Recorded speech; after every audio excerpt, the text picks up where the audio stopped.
This is ESPN on ABC. You're watching Veterans Week coverage on ESPN, brought to you by USAA. Just an absolutely gorgeous fall day. We're in Baltimore, Maryland for one of the great rivalries, one of the traditional rivalries in college football. The number 20 Notre Dame Fighting Irish on the road to take on the Midshipmen of Navy. You know, we're not on campus at the Naval Academy, but Navy's traditions traveled just a few moments ago. In the middle of one of them, our own Chris Button.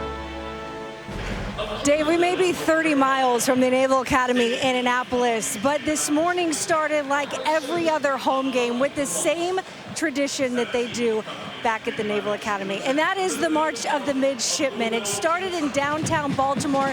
They all met at Camden Yards, where the Baltimore Orioles play. They marched through downtown all the way into the stadium, where they will line up by 30 companies. They are introduced individually to the fans. When they all take the field, they then march into the stadium and into the stands where they will watch the rest of the game. What an incredible tradition. Every home game for the Naval Academy. Well, it really is, Chris. Such a cool scene here in Baltimore, and alongside Chris Button, it is so cool to be a part of this rivalry game. Dave Fleming, Dan Orlovsky, great to have you with us.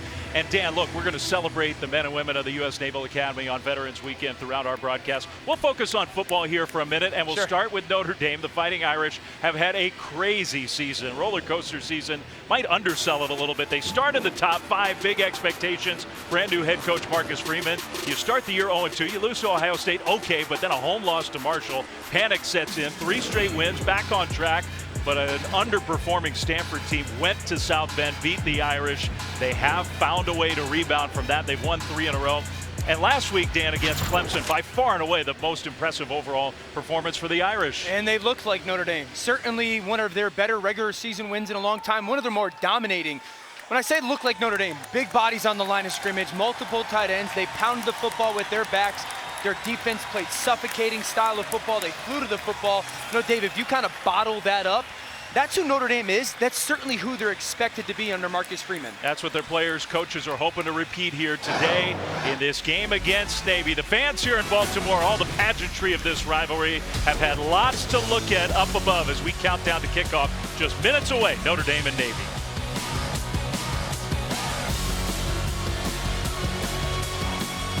A breakfast.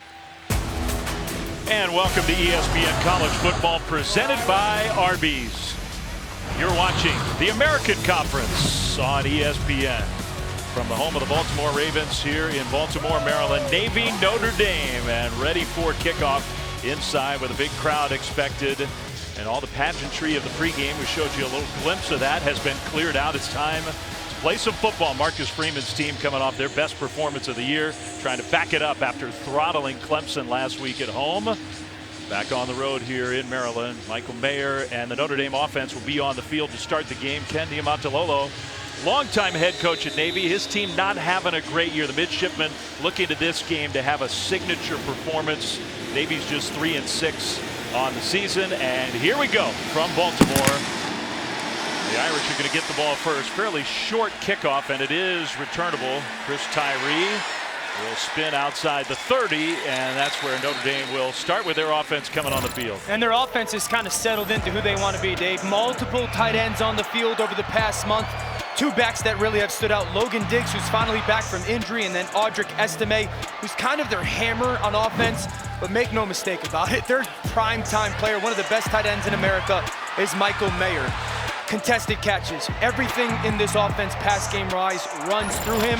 I'm so excited to watch a guy that is going to be a star in the NFL play today. Mel Kiper's #1 tight end prospect, one of the top prospects for the NFL draft. And if you talk to the Notre Dame people, all the history at that position, and they think he's the greatest they've ever had. Drew Pine's going to keep it on the first play of the game, and he takes a fairly big hit. That may not be the true strength of Drew Pine's game. He's a little bit more of a ball distributor. You know, very simply put, when the plays are there from his offensive coordinator, Tommy Rees, make them. And when they're not, don't make the massive mistake. He's settled in a little bit more over the past couple weeks, use his feet when it's not there, and just make sure the ball's getting out of his hands to their playmakers. And maybe that first play, good example. Got 4 yards on first down. Notre Dame's ground attack has been so powerful, especially as the season's gone on. In the air, and there's the first catch of the day for the big tight end who is gang tackled. Mayer with his first reception. It's going to be 3rd down. Michael Mayer, just a special player. I mean, really good in the contested catches, like I mentioned. Really good route runner. I think over the last month, what's also helped his offense is he's become a little bit more part of the blocking in their run game and physical at the point of attack. He is a true tight end. No doubt. Maybe. Jason Witten type of player, you know, like can absolutely do both and big-bodied enough to handle defensive ends. 6'4", 260 pounds, 3rd and 3 for the Irish on the first possession of this game. And Pine's going to hand the ball off. Navy's defense is there to make the stop.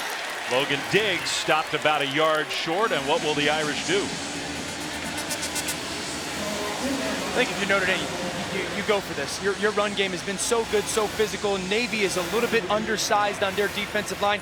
It also kind of follows the sequence of play calling that they've started off. You know, a little bit of a quarterback run early on, and then 2 essentially short yardage runs. You pound the football at the right side. Real tight formation. A quarterback sneaks straight ahead, and I think that's good enough. Close, but it looked to me like Notre Dame got the first down. And it is a first down for the Fighting Irish. Mitchell Evans, another one of those big-bodied tight ends, not nearly the receiver, at least not yet, that Michael Mayer is. Quick snap, but the play stopped before it starts. Navy called a timeout. Before the ball was snapped, timeout was called by Navy. That is their first charge of this half.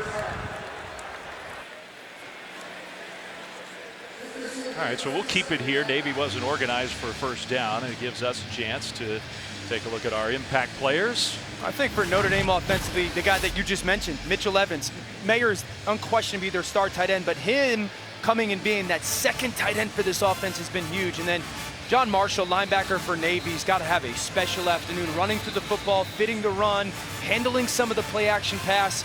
I absolutely believe that Evans has changed this offense in who they are and who they can be. And then Marshall's one of the better players for Navy's defense. Call him a striker. That's the position identified by the Navy defensive coaches, one of the captains of this Navy team. A little bit of a hybrid, you know, like a little bit of a safety, a little bit of a linebacker. They use him in a bunch of different ways. He's a fun football player to watch. So Notre Dame converts the first down, going forward in their own territory. Straight ahead run. Logan Diggs got a yard or 2 on first down. One of the things for Navy's defense that they're kind of predicated on, Dave, is like movement, right? They move a lot before the snap. They move a lot after the snap. And so as good as Notre Dame's run game has been, and as big as their guys are, that's got to be the secret for Navy today, is kind of confusing, giving Notre Dame's offense a little bit of chaos to look at. This is a little bit of a strength-on-strength matchup. Navy's defense has been tough against the run overall this year. Diggs in the backfield again alongside Drew Pine. Play fake to Diggs. Pine's going to throw, and he's going to throw deep. He's got his man, and it's caught. That's Braden Lenzy for a first down into Navy territory. This is a good route by Lenzy. We call this a post corner. Watch him push vertical. Now you're going to sell the post inside to get that corner to fall off, and now flatten to the sideline. Drew Pine gets the ball out of his hands on time into a good spot. Lenzy's a guy that's got to be really important for this offense because the speed dynamic that he brings. That's 21 yards for Notre Dame. They're still looking for more consistency from that wide receiver position. All kinds of time for Pine. He'll check down to Lenzy. And a good open field tackle for Deshaun Peel, getting his first career start at defensive back for Navy. Yeah, Peel's a good young player for them. Every time he's on the field, something good happens for their defense. He plays well. He's an ex-wide receiver. His quickness is added to their defense. Second down, handoff, and a tackle in the backfield. Logan Diggs is going down. That was Will Harbor, one of the Navy linebackers who was in there in a flash. There's some of that movement from their defensive line. It kind of takes away some of the blocking from Notre Dame offensively, and then Harbor shoots right through the A and B gap, essentially between the guard and the center, unblocked, brings Logan Diggs to the ground, and this is where Navy's defense has an opportunity at least. I would not be surprised if they come out all-out pressure against this Notre Dame offense. Navy hasn't been great in these kind of third and long situations on defense. They know they need to be better. And they are bringing pressure. Pine will throw, and he completes the pass across the middle. Estime, touchdown Notre Dame. 30 yards.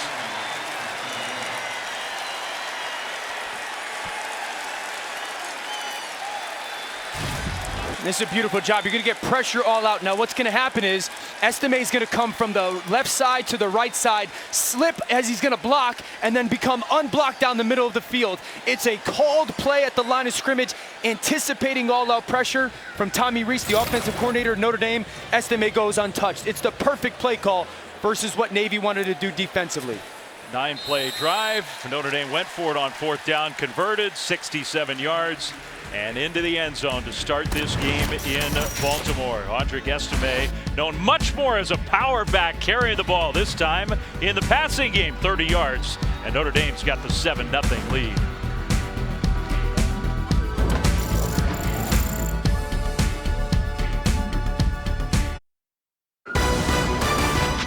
College football on ABC is presented by Arby's. Arby's, we have the meats.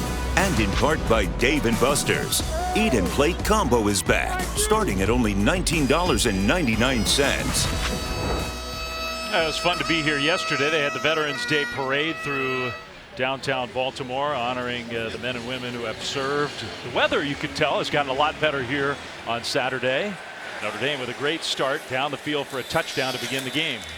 And now it's Navy's turn, and Navy notorious for one of the more difficult offenses in the history of college football to stop, the triple option. The first read is the end man on the line of scrimmage. If that end man goes wide, well, the quarterback, our line, is going to give the ball to that fullback on the dive. And if he steps down, he keeps it himself. Now step 2 and 3 happen. He's reading that alley defender, attacking his inside shoulder. If he steps down, kick it out to the back. If he widens, you cut up inside it. So all that decision making. It's not as simple as just a individualized version of that triple option. There are multiple layers of it, but that's the foundation. Our line's very good at it. Xavier Arline, starting for just the 7th time, pitches it on 1st down to Vincent Terrell Jr. Made some big plays. Arline, who's a really interesting story. He is a multi-sport athlete, not just in high school, but also in college. Committed to play lacrosse at Carolina. He's a very good lacrosse player. That's your area of expertise. Lefty finish? Not really mine. I could say he's really good at it. 7th career start for the Midshipmen. And he has not yet proven that he can beat teams through the air, but really that's not the design of this Navy offense. If things are going perfectly, they never have to throw the ball straight ahead, and a big hole right up the middle. That's Dama Fofana for a Navy 1st down. Let's get our first check in studio with Kevin Negandhi. Dave, good afternoon. Time now for a Mayhem Moment brought to you by Allstate and Boog. Virginia's Brendan Armstrong giving out gifts. Yeah, gifts on, especially laid out to the flat, pick 6 cab, easy walk in. There's Marquise Williams. And then the next play, here comes MJ Devonshire. Thank you. Really good job by him in zone coverage, reading the quarterback. And we got the perfect guy on the call. Orlowski, 2 pick sixes. Dave, make sure you ask him about that. Yeah, he can understand and relate. 14-0 pick. Oh, gosh, good start, bud. Good start. Proud of you. Arline running that option play. He's going to keep it. He does have good quickness to get around the corner after the 15-yard gain straight ahead. Now it'll be 2nd down for Navy. Now look, we were making the point. It's not to say that he can't do it, but that's season total, Dan. Yeah. He's completed 1 pass. And they've got to be a little bit more willing, and they know. Coach Ken Niama'a, give it to me. Niamatalolo, they know that they have got to throw the ball or at least try to throw the ball a little bit more with our line to keep Notre Dame's defense a little bit on their heels and not completely sell out for the run. You just have to prove that the possibility I'm is capable there. of it, yep. And we'll see if Navy can do that on 2nd and 6, close to their own 45.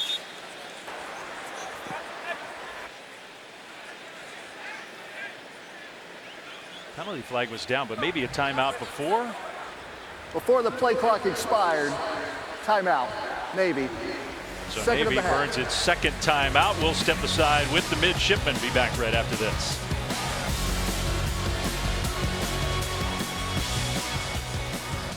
Spicy bun.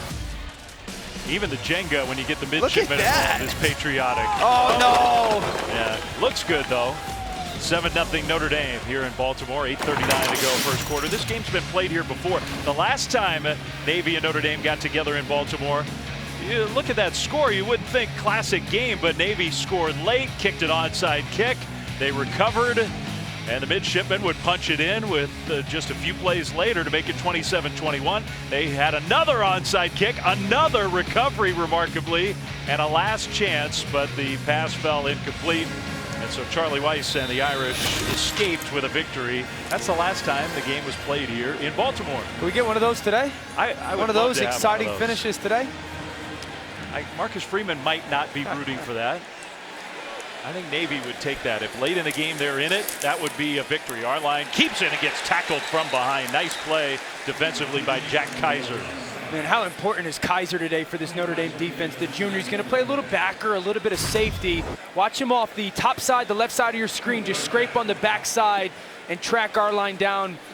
You know, Notre Dame's out, or their starting middle linebacker, J.D. Bertrand, is out. So really, there are two linebackers playing inside today. Marist Liufau and Junior Tuialamaka have never really seen this option offense. So Jack Kaiser's just got to be the absolute dominant player for their defense front seven today. And Notre Dame expects J.D. Bertrand. He tried to warm up and go. They expect him back next week.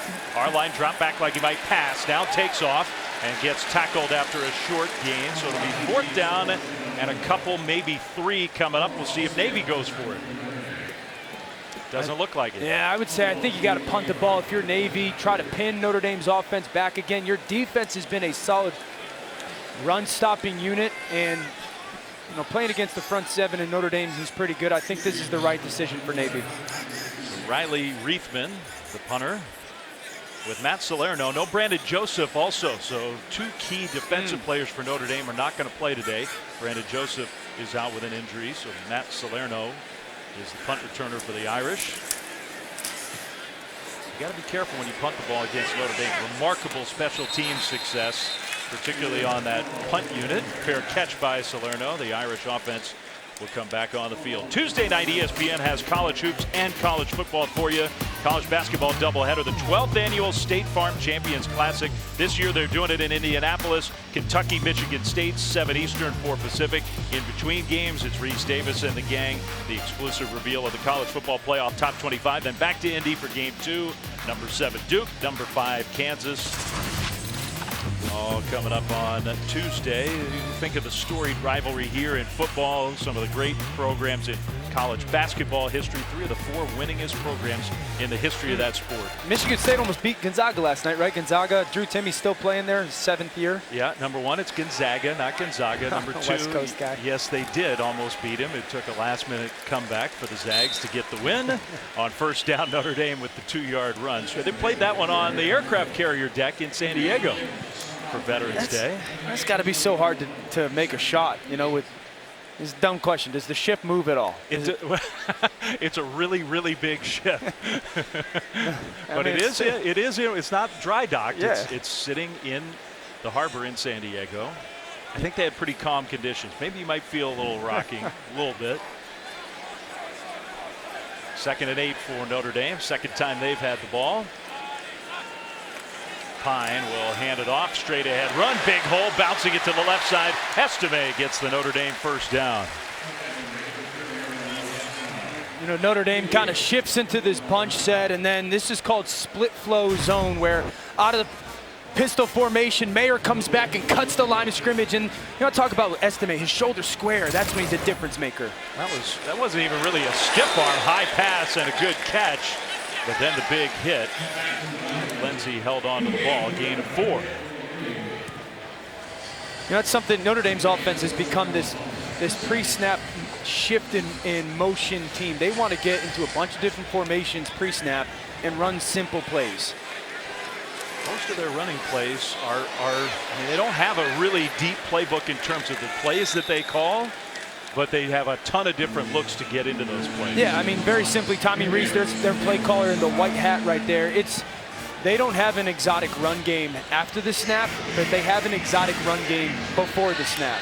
Multiple tight ends on the field. They'll get into what looks like a passing formation, what looks like a running formation. They'll shift into a different group, and they're really running 1 or 2 type of schemes. it just presents a lot differently to a defense. I wouldn't be surprised if they run off the right side of their offensive line again.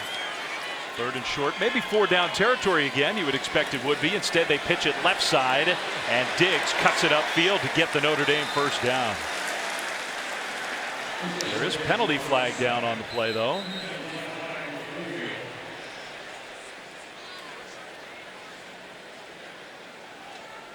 As of now, Irish converted. We'll see. There is no foul for face mask. The run resulted in a first down.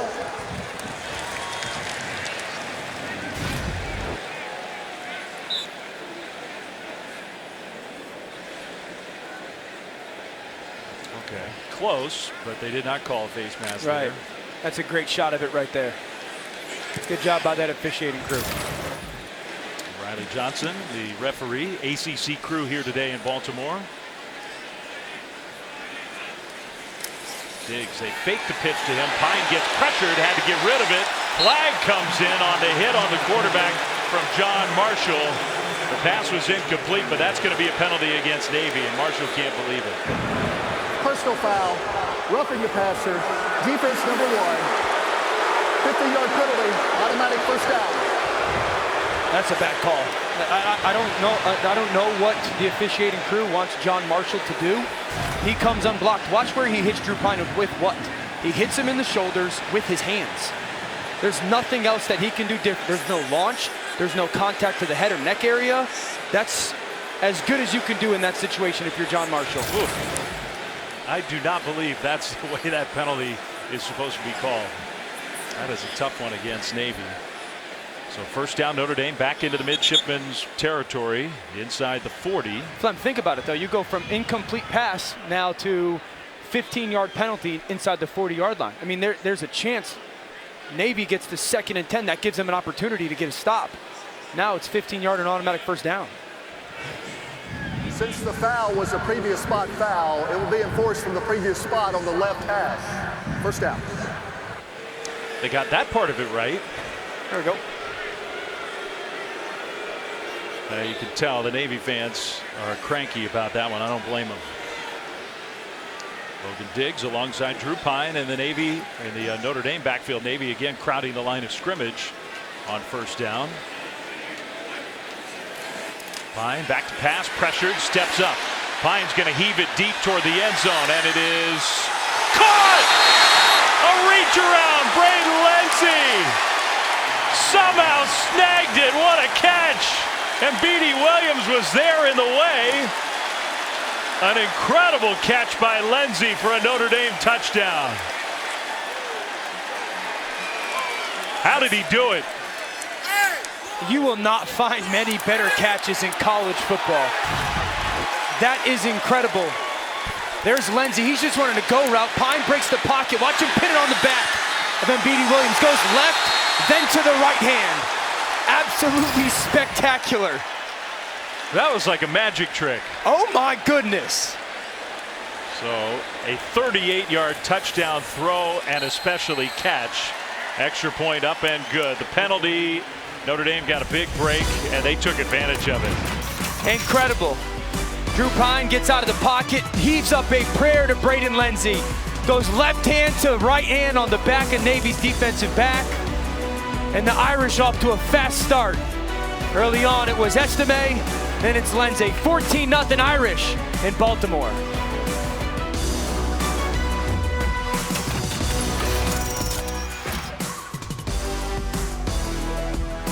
Twas a night at the Home Depot. Thank you.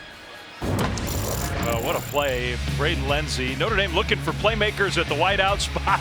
That counts as a playmaker.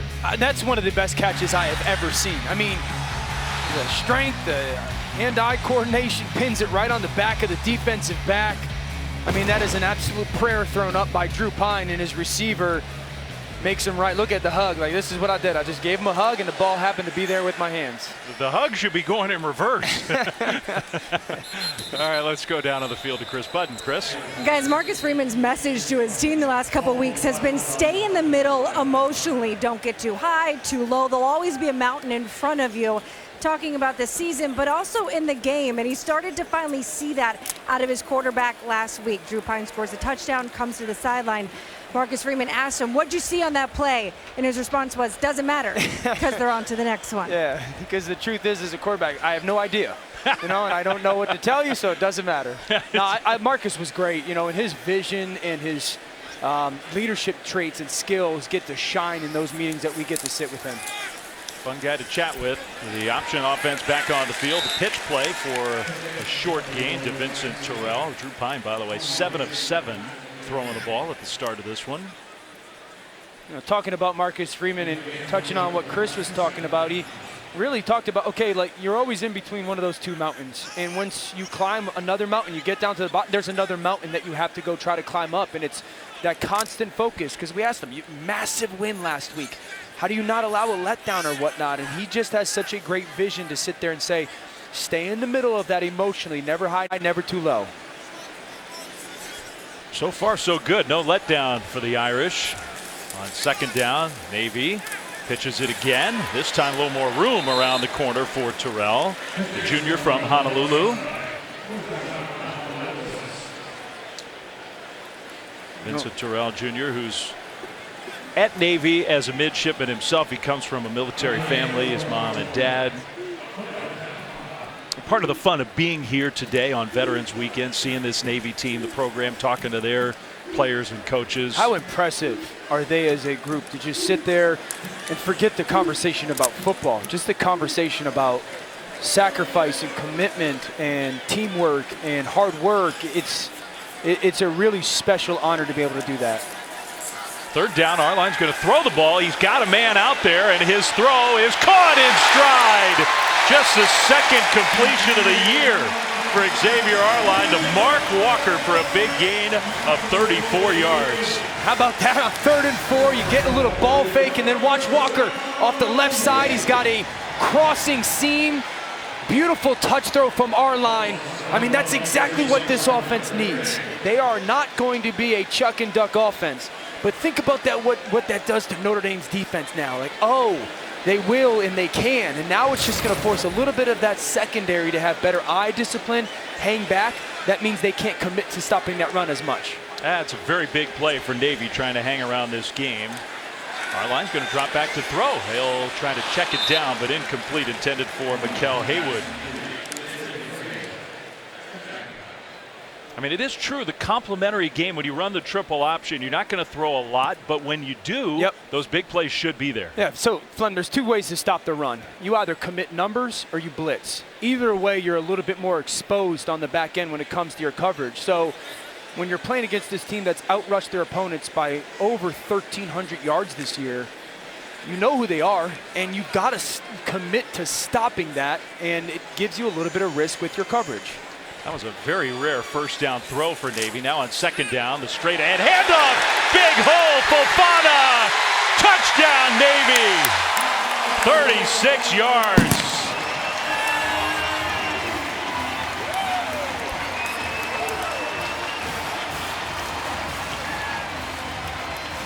The bedrock play of this triple option offense.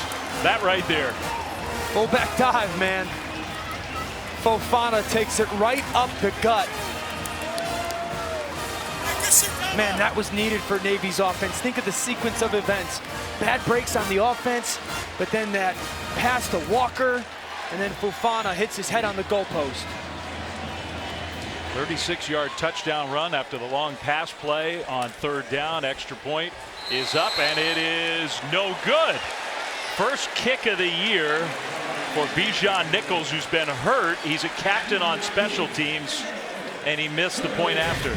So watch, you're not going to block this defensive tackle if you're Navy, okay? What you're going to do is you're going to have a guy climb up to that linebacker, and as this wingback flies that way, he's going to follow. There's the read for Fofana. You read that defensive tackle who's unblocked. It gains a number to climb up to that linebacker. You have a guy wingback running sideline to pull another defender away, and that's how you get a 210-pound fullback untouched. That's the beauty of that option, but it's also the credit of why our line does a really good job with it. Got to see a lot going on with that defense. I mean, I feel bad for Bijan Nichols. He's been a big part of this program for a long time. He's been hurt all year. He hasn't kicked a single time. He finally gets healthy, and he hooks his first point after try. But Navy, and just like we always say, the Navy offense, quick strike, right down the field. And they do it through the air. It's a little against type for Ken Niumatalolo's team.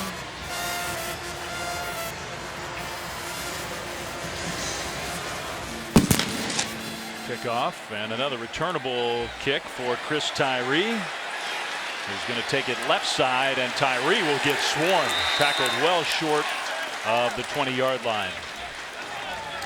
Notre Dame's offense getting ready to come back on the field. We'll be back in 8 seconds now. A look from Ram Trucks. Ram Trucks, built to serve.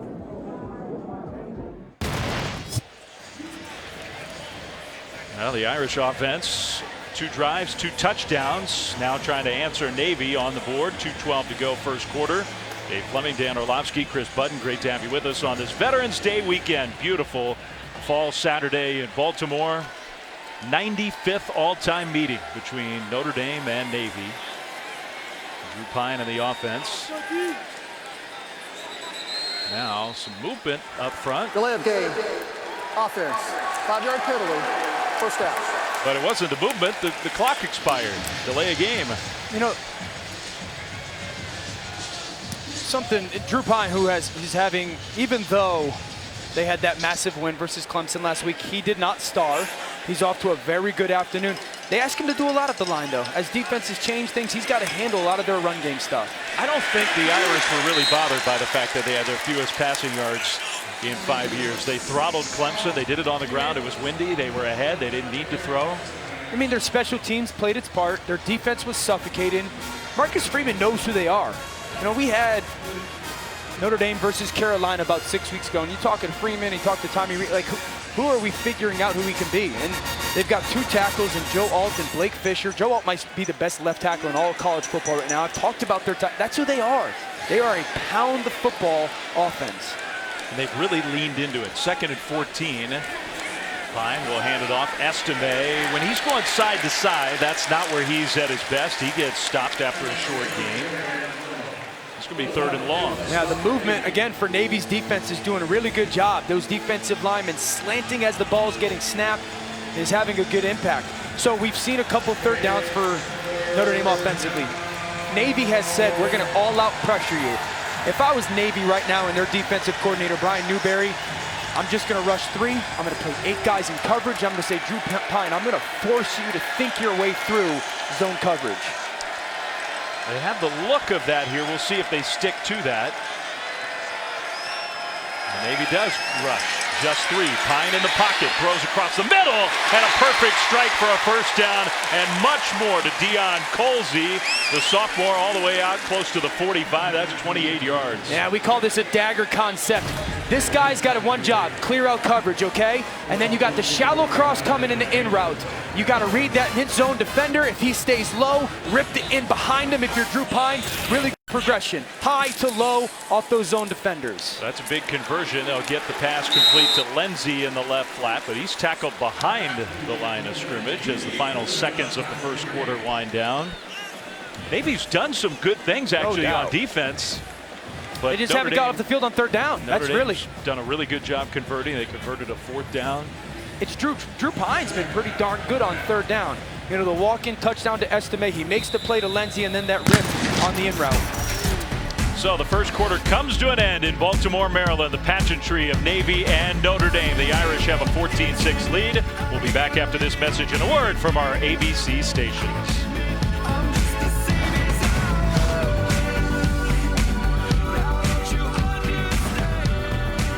The AT&T Countdown to the College Football Playoff National Championship. Monday, January 9th on ESPN.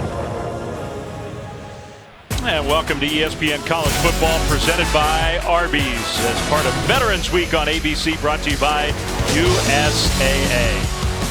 We did our pull-ups before the game, of course. Back here for the start of the second quarter. Notre Dame has the ball. 2nd and 10. Pine with a play fake. Estime blocks the blitzer. Pine on the move is going to heave it up and throw it away. That's the first incompletion of the day for Drew Pine. Good decision, though. It's the only play that he has. The pressure comes off. He does a good job avoiding that instead of forcing the ball, certainly on that 2nd down. I always say this, those are the examples of live to fight another down type of situation for young quarterbacks. Drew Pine's been perfect on 3rd down. Notre Dame's had a couple big conversions already. This is another 3rd and 10. Estime in the backfield with Pine. He's looking to the sideline. Are they getting pressure off the edge? Just a 4-man rush for Navy. Pine across the middle, and the pass is caught. And a broken tackle inside the 20. That's Jaden Thomas, the freshman wide receiver. Another big gain through the air. Yeah, he's right here. He's going to run a seam, and as that safety widens, Drew Pine's going to see that safety to the field deep. Those underneath defenders hang. There's that seam right down the middle of the field. That's why Drew Pine was peeking to the sideline. Hey, what are they going to be in? That's called a little bit of a 2 trap. The underneath defenders don't carry vertical, and I love the touch on that throw. Think about this right now. 3rd down early on, the touchdown to Estime. 3rd down to Lenzy. 3rd down, that big in route, and then the big completion there to Jaden Thomas. 38 yards. Funny, you watch Jaden Thomas in person. He looks like a tight end. No doubt. I called him a tight end this week. I thought he was their 3rd guy in the field. Pine, a little play fake, shoulder fake. Lots of time to the end zone, incomplete. Trying to hit Thomas. He got his hands on it, but it falls incomplete. Yeah, I love that play call, though. You're trying to fake a perimeter screen and rip it, and you know, what you're trying to get is like a little bit of a fake screen, right? Michael Mayer here, you're going to bluff and then go down the sideline. It's not there. Navy does a good job defending it, and then you're trying to get this wrap in to the field. Really good job. I love the fact that Thomas crosses face of the safety. Good contested play by Navy secondary. I love the play call, the decision, and the defense. Play fake to Estime, and now Michael Mayer gets his 2nd catch, slips a tackle, stays on his feet, and is inside the 5. What a move by Michael Mayer. Rayon Lane finally got him down. That's a gain of 15. Really good job by Mayer here. Just dumping it to the flat, right? Now it's one-on-one in open field. Makes one guy miss. Strong to stiff arm with the right hand.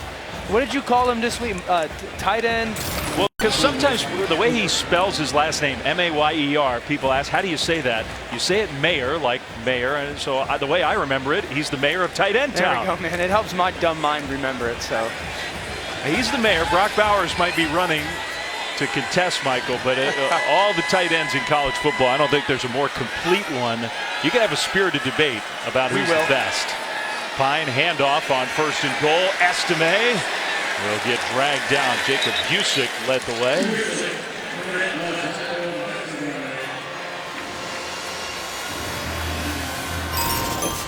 You know, Drew Pine is not much of a runner for this offense. This is when he becomes a little bit more of the conversation with that. We saw him on a zone read last week versus Clemson. You know, when you're playing one of these offenses, got big tight ends, a lot of movement, you can lose sight of the quarterback in some of these zone read concepts. I'd like to see if Notre Dame implements that here. 2nd and goal. Estime shuffles over to Pine's right side.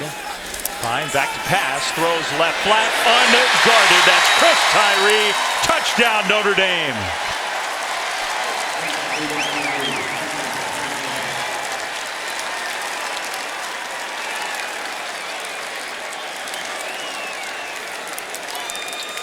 Third drive and 3rd touchdown for the Irish. 10 plays, 83 yards.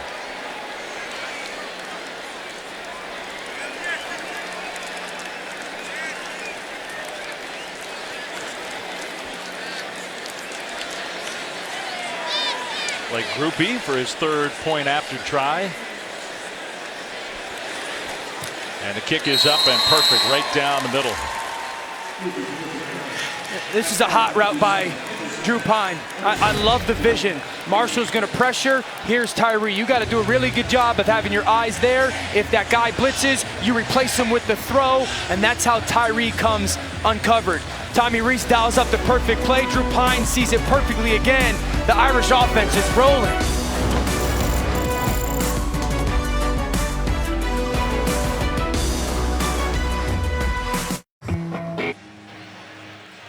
Saturday Night Football presented by Capital One in the Big 12. Undefeated number 4 TCU in Austin.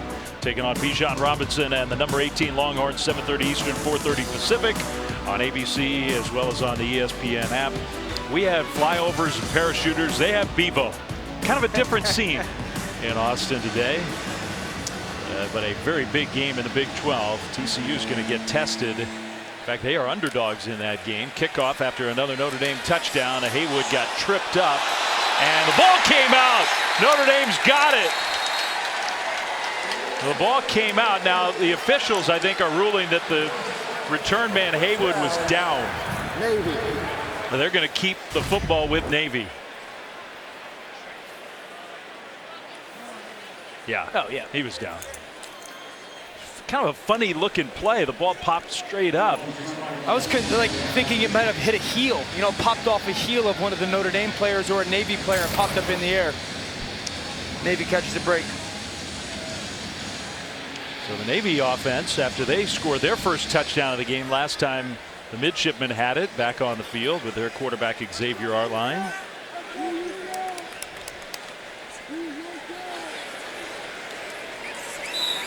Navy does have to start from inside their own 20, right about at the 20. Arline under center, and now Navy moved.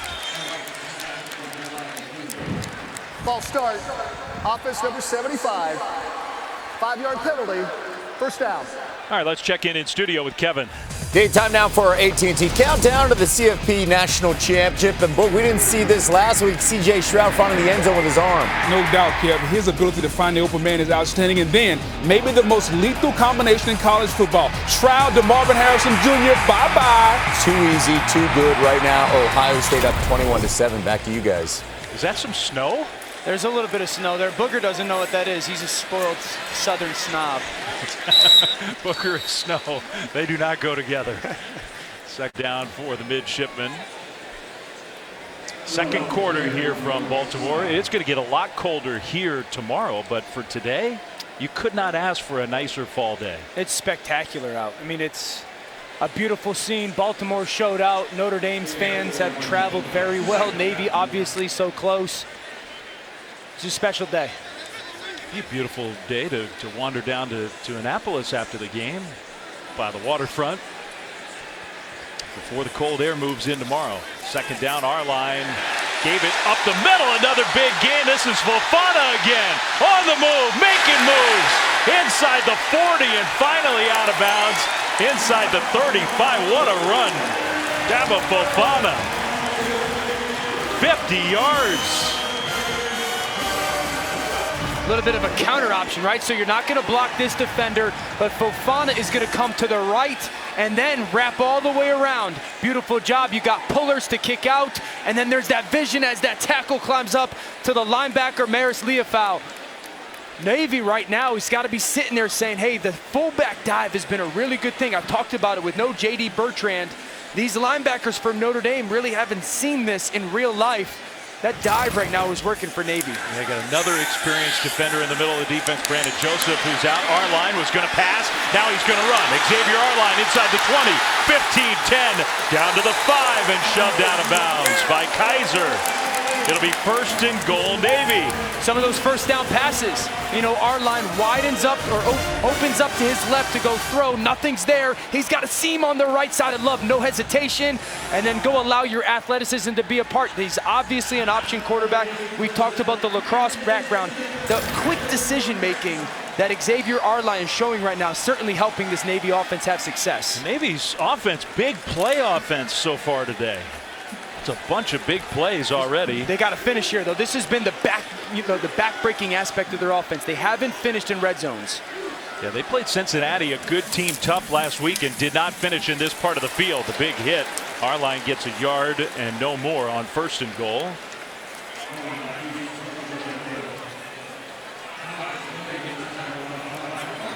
Notre Dame's rush defense has been really solid this year. 124 yards a game allowed. They've already given up 144.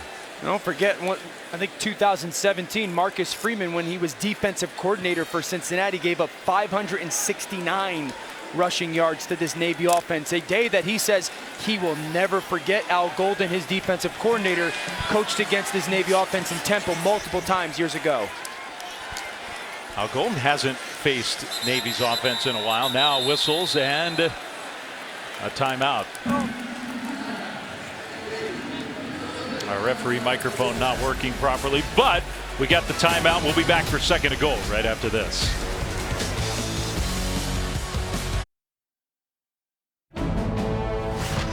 College football presented by Arby's on ABC is brought to you by USAA. This Veterans Day, join us in celebrating all those who serve. And Burger King, your Whopper, your way. You rule. And we do hope that you join us in celebrating all our men and women who are spread out across the globe serving this country on Veterans Weekend. A big thank you from us. Navy Notre Dame here in Baltimore on this beautiful Saturday. So much deep respect and history in this particular rivalry. There's a really close connection between these two schools. It goes back a century. Very appropriate that these two would play on Veterans Weekend. Navy trying to punch it in. Second and goal. Use their final timeout of this first half. Our line will pitch it right side and well defended by the Irish. Anton Hall just had nowhere to go. Really nice job by Foskey and Leofau running to the football. You know, Isaiah Foskey, who's about to break the Notre Dame sack record, one away or half a sack away, and Leofau doing a good job of getting lateral towards. I think Navy's got to be thinking 4-down territory right now, Flem. I know it's on the 4-yard line, but your defense hasn't found a way to stop Notre Dame's offense. You have had some success. I really believe if you get another yard or two, 4th down becomes an option to go for it. Yeah, I just don't think kicking field goals is going to be enough for Navy today, so I think you're right. Play fake, our line rolling right. Our line will throw it up, and it's intercepted. Back of the end zone, DJ Brown got his foot down, but a penalty flag is down. So for the moment, it's an interception. Holding, defense number 2. The penalty is half the distance to the goal line. Automatic first down. So Brown, the guy who came up with the interception, flagged for the hold. Yeah, that's a right call. You know, Navy's trying to leak Vincent Terrell out a little bit on the back end line, and DJ Brown kind of rips him to the ground. You're going to see it right there. Yeah, there's a little bit of tug there. I think it was the right call. I'm not sure why our line went ahead and threw the ball. I actually think our line's trying to throw it away, and he gets hit while doing so, and the ball floats on him. All right, first and goal. That's obviously an impactful call. The handoff straight ahead, and Notre Dame stacks Fofana up. Might have run into his own man first. So again, this theme for Navy, when the triple option is working the way it's supposed to work, inside the 20. I mean, Navy has historically had a lot of success this year, just not the same. Seeing Al Golden, the defensive play caller for Notre Dame. It's, you know, when it's in the open field, you're a little bit more spread out. You got a little bit more ground to cover. Now Notre Dame defensively can really sell out towards that run. Still think you lean on who you are. And now our line faked a couple times. Touchdown. Good ball handling by Xavier Arline. The hole opened up and he took it in himself.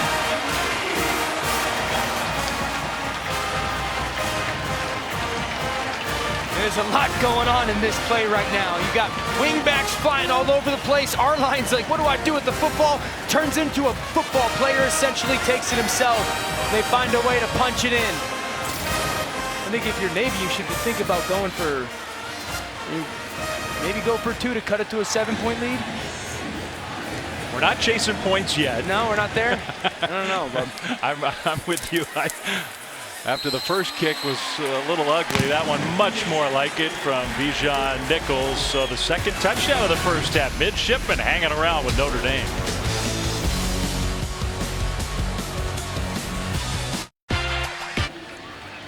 know, we talked about the shared history between Notre Dame and Navy. It's deep, it's powerful. In World War II, Notre Dame, I don't want to say they were going to go out of business as an institution. They were struggling with so many of their students away fighting during World War II. Navy kind of kept them afloat, and then Notre Dame returned the favor in the 1950s and 60s. Lots of schools were getting rid of ROTC programs. Notre Dame welcomed Navy and the military onto campus. It's a really cool shared history. I had no idea about that. Onside kick. Navy trying to take Notre Dame by surprise, and Notre Dame was ready for it. Why not? Irish will have the ball right at midfield with a heads-up special teams play from Notre Dame. It's a pretty darn good kick, too. I mean, I love the call. Just a blink softer. Credit Notre Dame, you know, with that front line not running back too far, being ready for any and all. Coach Niumatalolo being aggressive. Their special teams coordinator for Notre Dame, Brian Mason, who's had a tremendous impact on that program, got his unit ready. He's got college football talking. Like, how are they so good on special teams? Yeah. That's a good special teams coach. So Notre Dame was prepared on first down, a short gain on the ground. What did Marcus Freeman talking about Mason, their special teams coach? Called him a little quirky, you know, super intelligent guy, but, you know, kind of no stone unturned mentality when it comes to trying to figure out. And they also play their starters on special teams. Marcus Freeman makes it a point to his program to say, hey guys, this is who we're playing this week. They only got 5 guys on their special teams starting wise. We got 17.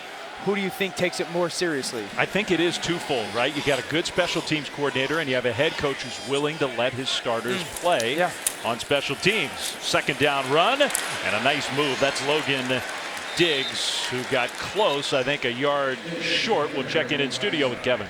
Big early window, family of networks here, and Boog told me it's too cold for the Tigers. Temps in the 20s. Number 7 LSU at Arkansas. We're tied up at 3 apiece on ESPN.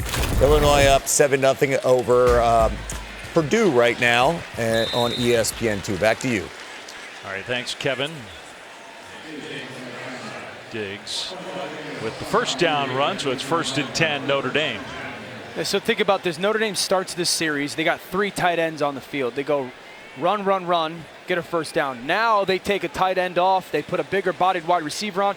They still have enough size where they can present themselves as a running threat, but also they actually have 4 tight ends on the field right now. They can also spread it out and throw it. This is where I think they're at their best. The old 4 tight end formation. A lot of meat on the field, man. Some big bodies out there. Fine. Will hand it off. Bouncing left, and then Diggs gets upended.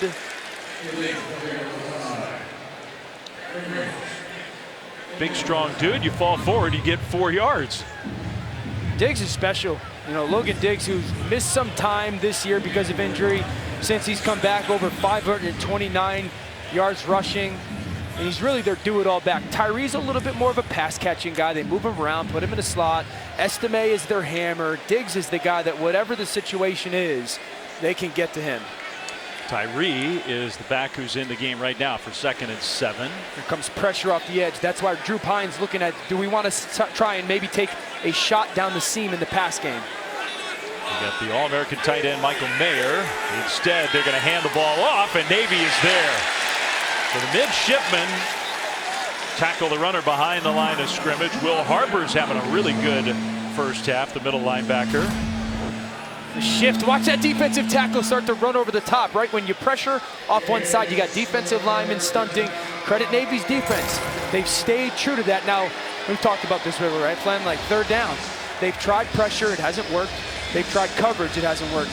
You know, maybe this is when Brian Newberry, their defensive coordinator, runs a fire zone. You bring a couple guys off one side, you drop others in zone, try to confuse Drew Pine. Notre Dame's been excellent on 3rd down. 3rd and 8 here for the Irish. Pine in the shotgun, quick hitter, and the completion with a big block by Mayer on the sideline. Navy did, though, stop that receiver, Lorenzo Styles, short of a first down, so it's 4th down, and let's see what the Irish decide to do. I think you kick this now. And that's what Marcus Freeman's going to do. That's the right choice. Good job by Navy's defense. They brought a fire zone pressure, forced that little kick out perimeter screen, run to the football. Now you force a field goal attempt out of Notre Dame's offense. Blake Grupe's got a strong leg. This will be a 45-yard try. Under 4 minutes to go first half. From the left hash, Grupe's kick is up, and it is drifting right. It is no good. Navy's defense, for the first time all game, comes up with a stop. Navy's defense finds a way on third down to get off the field. Notre Dame attempts the kick, wide right. Navy's got a chance to make this a ball game going into half.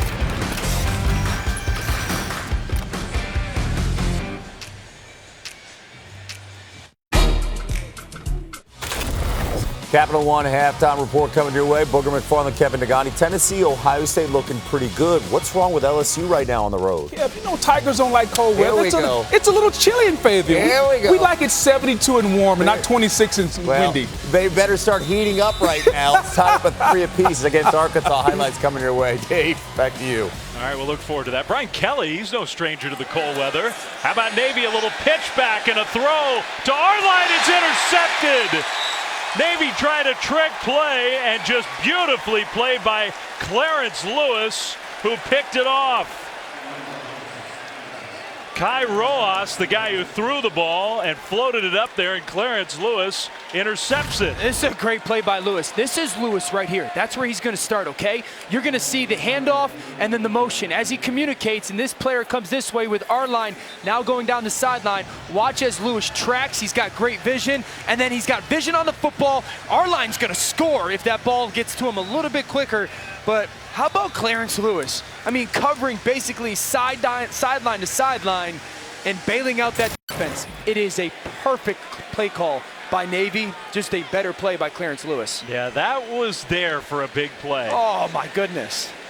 But you got to give Lewis credit. So Notre Dame gets the ball right back after the missed field goal. Play fake, pressure, Pine got away. Drew Pine will keep it and get out of bounds. He made something out of nothing. Will Harbor was in the backfield again. We've seen that a little bit from Pine today. Watch, this pressure comes right up the inside. He's trying to hit the ball down the field. Doesn't have the time to get it out of his hands. Harbor makes contact with them. I also think those are some of those moments where the protection of quarterbacks, you know, kind of impacts how a defender is going to go hit him in the pocket. I'm with you. Navy's already been flagged for one today, and Will Harbor looked like he just didn't want to hit Pine. So now on second down, Estime spins out of a tackle. Estime 20, and he'll run right through another Navy defender all the way down close to the 10, a 28-yard power run. Just watch the power bounce off the tackle, and then the speed to split the defense. That's Estime's strength, man. This lower half that he has. 230-pounder. They call him the Hammer for a reason. When he gets his shoulder squares, he's big, he's young, he's best between the tackles. That plays the perfect example of why. I think Notre Dame's very content to let some time wind off the clock here. After a huge sequence, Pine, fake pitch, Pine looking to throw. Now will keep, Pine slips a tackle. No signal, touchdown.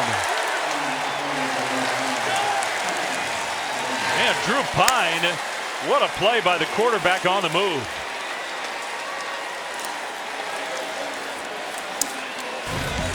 Really good job by Pine. Gets out, realizes no one there. Put your foot in the ground near the sideline. Little Olay, and then find the front pylon. Drew Pine has been really good today. He's made some plays with his feet.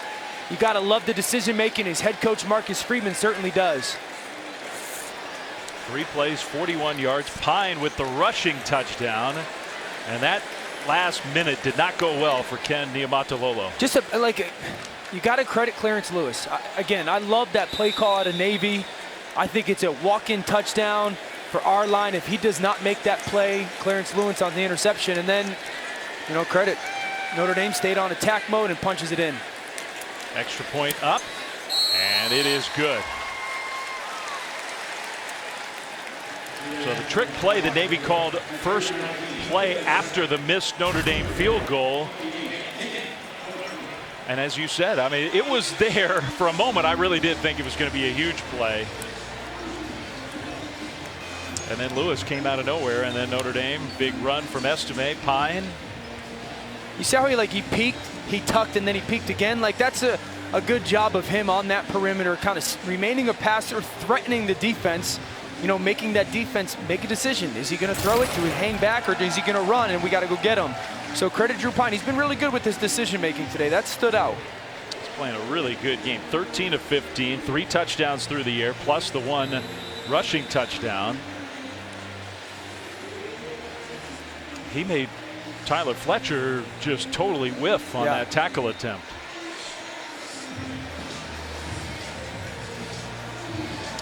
Clarence Lewis with a big interception that is looming large in this game. Still 2:19 on the clock. The return for Navy across the 20 by Haywood. So 2:12 or so. And the Midshipmen will get the ball back. Sunday NFL Countdown this week. All access inside the Cowboys exclusive number 88 club. You get one-on-one with Stephon Diggs of the Bills facing his former team, the Vikings, for the first time. Sunday NFL Countdown, 10 a.m. Eastern on ESPN. You know, Flem, that stretch for Navy is kind of indicative of their season. And Coach Niumatalolo's team, like, they played really good. They're one play away. If you think about it, the interception, it's so close. The almost sack, the almost tackle for a loss for Estime. They're close. They play really hard. It's, you know, in his eyes, you love that as their leader, but at some point you want that young group, this is a very young team, to make those plays in the biggest moments. A straight ahead run for Fofana. Navy doesn't have a timeout. Tough to run a 2-minute offense when you're a triple option team. Notre Dame does have all 3 of their timeouts, so Marcus Freeman could have considered burning one there. I would imagine if they get a stop here to get them into 3rd and 5, that's when Marcus Freeman pops a timeout. 2nd and 6 for our line and the Navy offense. Straight ahead run. Fofana, who's had some big gains on that play, got a yard there, and now Notre Dame does use their first timeout.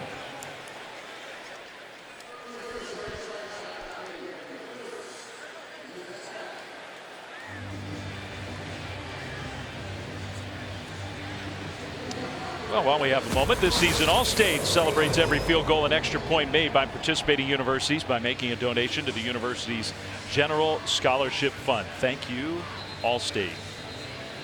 Navy gets the ball to start the second half. Yeah. If you're Navy right now, you're in like a little bit of a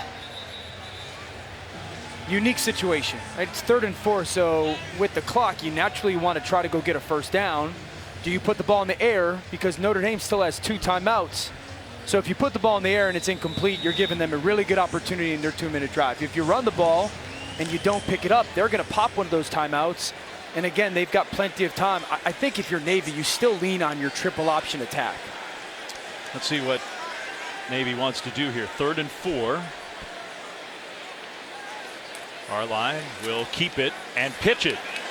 The Midshipmen are going backwards. The tackle for no gain or a loss. Haywood goes down, and now Notre Dame will use their 2nd timeout. 1:27 on the clock.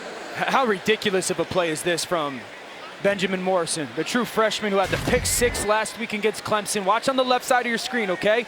The receiver's going to go crack the safety. Now you corner, you have to go replace where that receiver was and make that open field tackle. We're talking about eye discipline. We're talking about knowing your rules. And then they have the ability to go make that open field tackle. Really good by that true freshman. You know, Michael Mayer's going to go to the NFL. No doubt. Be a star after this year. The next big star for Notre Dame might be Ben Morrison. Absolutely. I mean, he's the Walter Camp Player of the Week last week. He had 2 picks, 1 for a return for 96 yards last week. He's a playmaker, not a vibrant personality, but a player who is consistently, he's gone from like, hey, teams are going to attack you, to compete, to now go make some plays. We asked Notre Dame about Ben Morrison. That was the word Marcus Freeman said. He's silent. He doesn't say a word. The punt is blocked. Notre Dame gets another one. Another block punt, their 7th of the year. Incredible. They just keep doing it.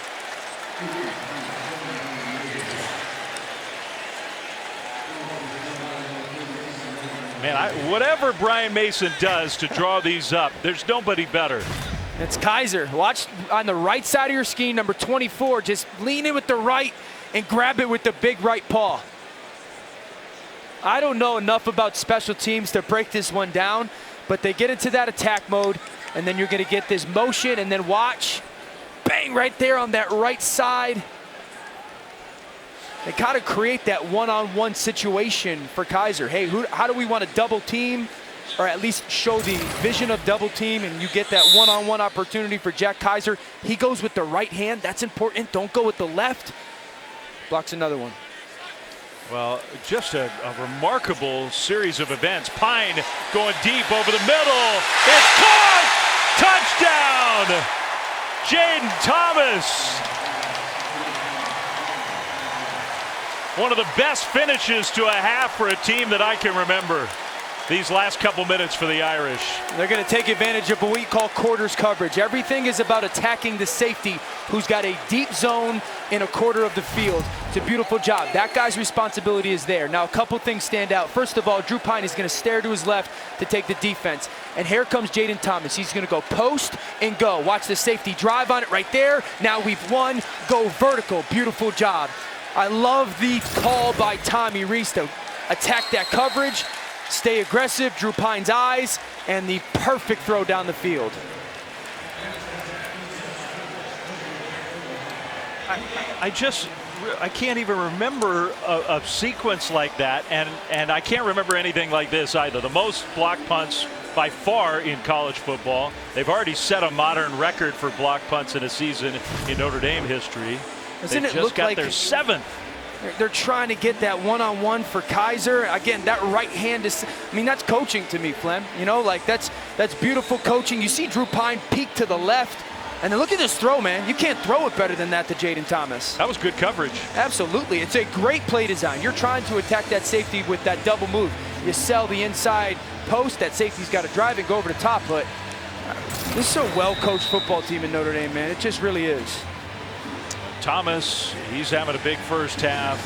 Kaiser's played well on defense, then got the big special teams play. It was 21-13 with 3:37 to go in the half. Wow. And Navy had the ball first and 10. And now it's 35-13 with 1:10 left in the half. That's shocking. Notre Dame just stayed aggressive, made some big-time plays. Truly. So the touchback, Navy will get the ball again. With still 1:10 to go. UFC 281 tonight from Madison Square Garden. A stacked card, a couple of title fights. Adesanya and Esparza will defend their belts. Main card begins at 10 Eastern, 7 Pacific on pay-per-view. Prelims at 8 Eastern, 5 Pacific on ESPN News. ESPNplus.com/PPV to order the main card in English and in Spanish. Navy's got to be stunned. Our line will run the option and keep it and go down. Navy was playing a heck of a half, and they scored a couple possessions in a row.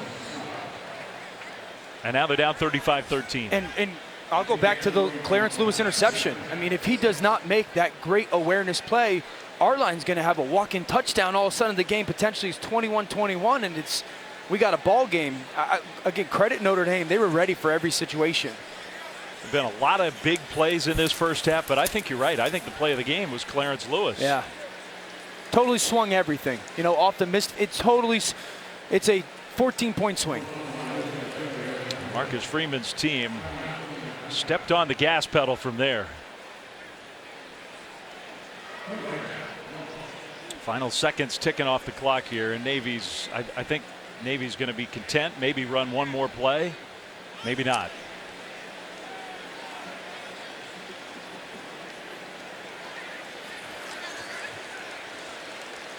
And I think not. So that will be the final second of the first half. What a sequence to end the half. 35-13, Notre Dame heads to the locker room with the big lead. When we come back, Kevin and Booger will be by with the Capital One halftime report after this message and a word from our ABC stations.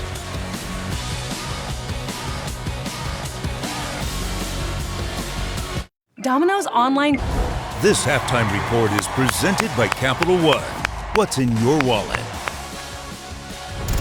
take a look at today's Capital One fan vote. When we take a look at TCU's defense, much improved, has stepped up in a major way, especially in the second half of games. Boogie, they got Texas under the lights prime time on ABC tonight. Love what they're doing. That's a shout out to the coaching staff, the ability in the second half to make the adjustments at halftime, come back out. We know the offense can score. We know Max Duggan can put up points. But can you get enough quality stops to give them the football? They do it in the second half. The offense, by the way, the nation's best, averaging over 7 yards per play this season. They're 4-0 in comebacks in the second half. No one better with Sonny Dykes. Let's not forget Gary Patterson, the legendary head coach at TCU, on the other side now as a special assistant for Texas. This game will come down to what? Veterans Week coverage on ESPN, brought to you by USAA. And from Baltimore, Maryland, welcome back to ESPN College Football, presented by Arby's. You're watching the American Conference on ESPN. Navy, Notre Dame, a rivalry that dates back a century. 35-13 as we start the third quarter. Dave Fleming, Dan Orlovsky, Chris Budden back with you. And Notre Dame, man, the sequence at the end of the first half was just crazy. Play the game, right? Clarence Lewis playing that top corner. They're going to go with a reverse pass if you're Navy.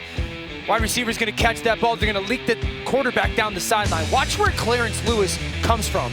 This is great awareness, understanding, rules, responsibility, and then playmaking. And then they have their special teams. Again, their 7th block punt of the year. That's Jack Kaiser with it. And then for Drew Pine, this offense, he's been really good. We saw this off of that blocked punt or the interception, the shot to Jaden Thomas down the field, a beautiful thrown ball, and then a little bit of the creativity down in the red zone. You fake the toss. Am I going to run? Am I going to throw? Now I'm back to run, make a guy miss on the sideline. I've been absolutely impressed by Drew Pine's decision-making with the football. He's really helped this offense play consistent. You go back 15 years, only the second Notre Dame quarterback responsible for 5 touchdowns and a half, 1 rushing, 4 passing for Drew Pine, coming off a game where they just didn't need much out of him. Yeah, he's been very good today, man. So Marcus Freeman's team with a great finish to the first half. We start the second half. Navy will get the ball. Notre Dame kicks it deep. And the Midshipmen will return the kick. Haywood from the goal line will get hit and stop right around the 20. So Dave Fleming, Dan Orlovsky back with you here in Baltimore. Look, Notre Dame gets a lot of credit, Dan, for the way they finished that half of those big plays that they made. Pine was spectacular. Navy was right there. I think they were feeling real good about the way they were playing. And that's probably the message in the locker room. You know, we played good football. We hurt ourselves a little bit. Credit Notre Dame for making some plays. You just got to get back to doing all the little things in the option, make Notre Dame stop it and prove that they can. And then defensively, they've got to have to find a way to make a play on third down. They're going to have to take the ball away, candidly, to get back in this game. Well, Navy's offense had found some rhythm.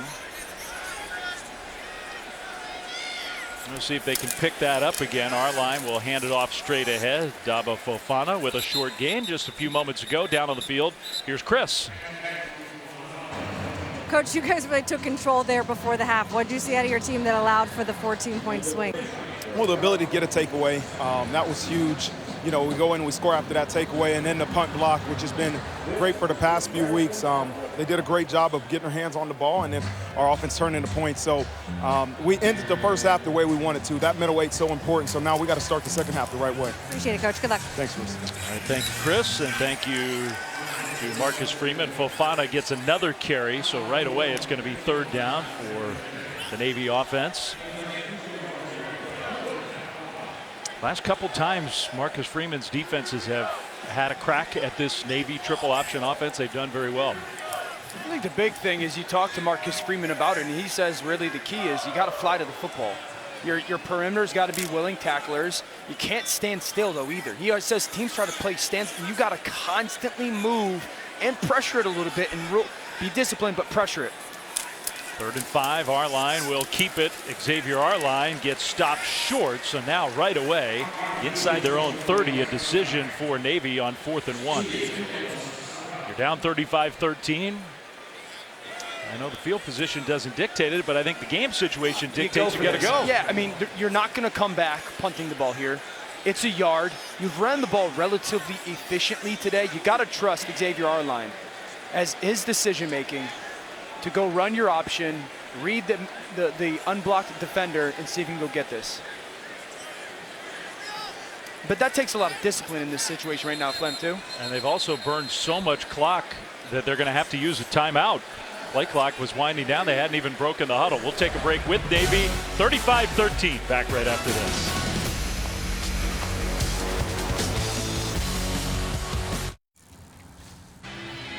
All right, time to take a look at the Taco Bell Live Más student section. Student sections across the country are competing to be the Live Más student section of the year all season long. No student section quite like the Brigade of Midshipmen. An intruder. That's kind of embodies. See, we could all get along. And it's the spirit of this rivalry game. Really is. I would not put my hand there. Nope, nope, even if it's pretend. Nope, no, my luck. All right, back after the timeout. It's 4th down. Navy has to get this. Our line's going to drop back to pass, and he throws, and it's going to be incomplete. Here comes a penalty flag, though. Now, Navy on 4th and 1 decided to throw the ball. The pass wasn't really very close, but there is a penalty. It's going to be a hold against the Irish. Holding, defense number 2, 10-yard penalty, automatic first down. It's DJ Brown again. You know, we saw that down in the red zone early in the first half. Just watch as he makes contact. I mean, I think he grabbed a little bit of the jersey on the back. Yeah, and I think a little bit of like that initial stunned contact is what the official sees. Marcus Freeman's not buying it, though. Our line will keep it. Xavier Arline, that's obviously a big penalty. It was going to be Notre Dame ball deep in Navy territory. Instead, the Midshipmen keep the drive going. You know this, yeah, you're right, he's not buying it, come on. Has there ever been a coach that had a flag thrown against this team that did buy it, though? Yes, good call, yeah. Mr. Official.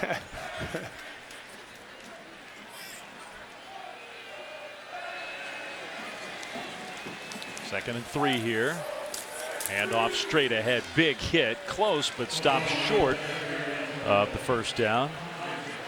Well, Dan, you were talking about Marcus Freeman's history against this Navy offense. Right. That first, and he says 569. I will never, for the rest of my life, never forget that number. He's got like a little bit of smile on his face when he talks about it. Also a little bit of pain in remembrance of it. But his defense ever since then, and Coach Niumatalolo kind of like has talked, people have tried to replicate it. They just can't, and it's, I think it's Marcus's commitment to flying to the football schematically has been the big difference for them. You practice Niumatalolo. Good job. Pitch play on 3rd down, and Navy converts into Notre Dame territory. Gain of 10. It's a really good job, right? You're going to get pressure off the edge right here. So what you're going to get is our line making a decision in that moment. See how quickly that happens? Now you got lead blockers out front to get that pitch. 3rd and 1, the defensive line is going to pitch. You again put the decision making in the quarterback's hands, and Xavier Arline does the right thing with the football. Well, the offense is tough to stop. It was interesting on 1st down. Navy runs it straight ahead. You referenced it already. Marcus Freeman really totally changed his philosophy about defending this offense after that scarring experience. He said it was so lonely. I was looking for advice. What are we doing wrong? And there were no answers. Yeah, Nobody was helping him. He said the big thing is like everyone tries to stay still against it, and you almost go with the thought you have to be perfect.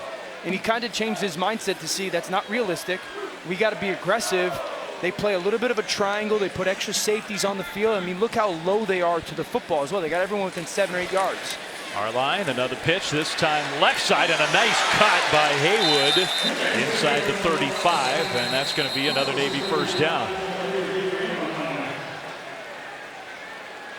I think part of it, too, is they play a legit man coverage. I mean, watch how Notre Dame defensively has to run sideline to sideline. Our line, that's the 3rd part of the option.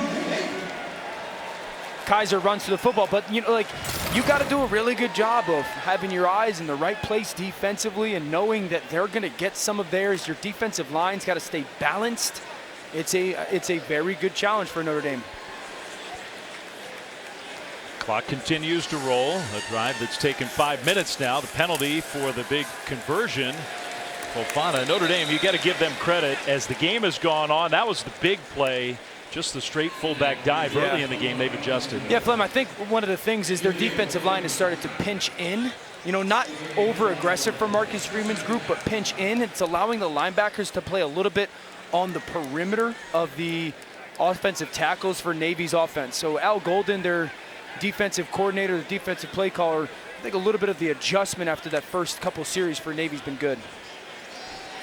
They're missing a couple of their top players on the defensive side of the ball, hoping that Brandon Joseph and J.D. Bertrand are both going to be back soon.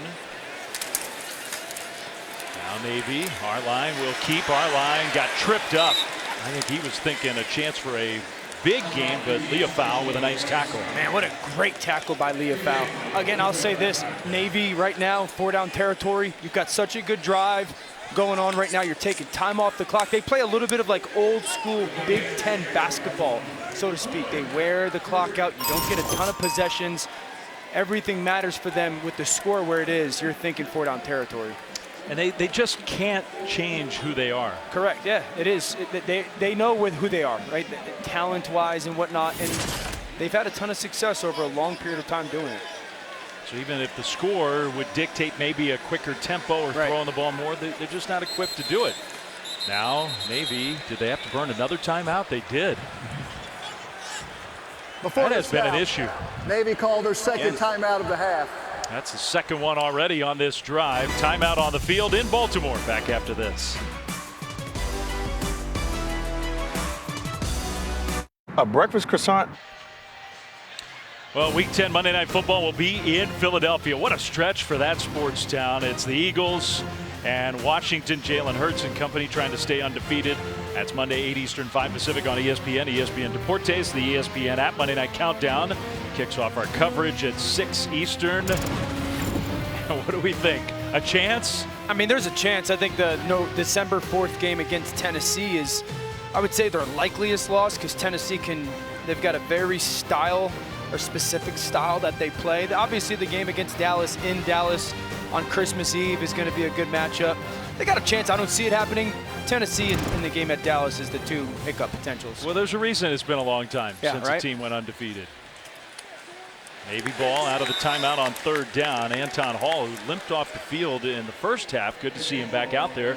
But he stopped well short, so it's 4th down, and Navy's got to go for it. Yeah, I mean, you've taken 7 minutes off this clock. It's still a 3-possession game. You've got to be thinking, we've got to go be aggressive here. You need about 2.5 yards to go get your first down. Our line's been great with his decision-making. First 4th down conversion on this drive. They threw the ball and got the penalty to keep the drive going. They got clock again here. We're at 10 seconds right now on the play clock. Yeah, you got to go. I don't know what is taking so long. They have a timeout left, but only one. They get to the line, and they got it snapped. They hand it off, and breaking free. Anton Hall gets the first down. Man, that looked like a disaster looming for Navy, and they convert.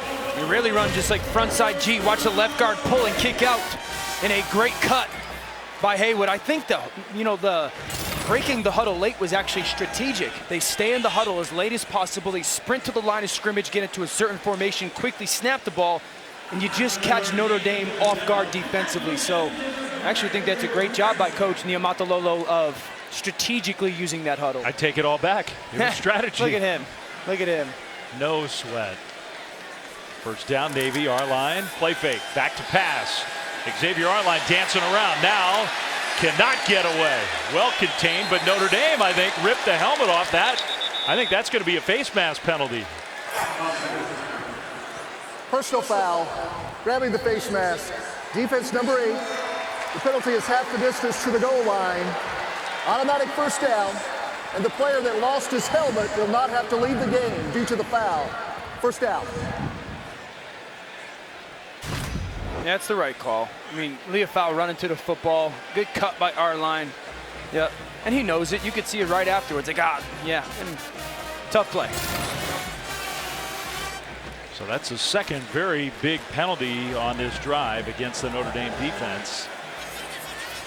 Maybe trying somehow to maybe feel like they're back in the game. This will be the 15th play coming up. A couple of those wiped out by penalty. Pitch play on 1st and goal.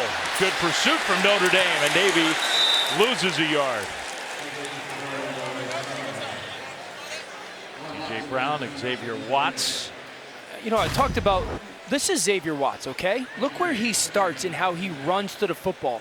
I think that's when you see that man coverage and you see Terrell go. You got to follow and fly.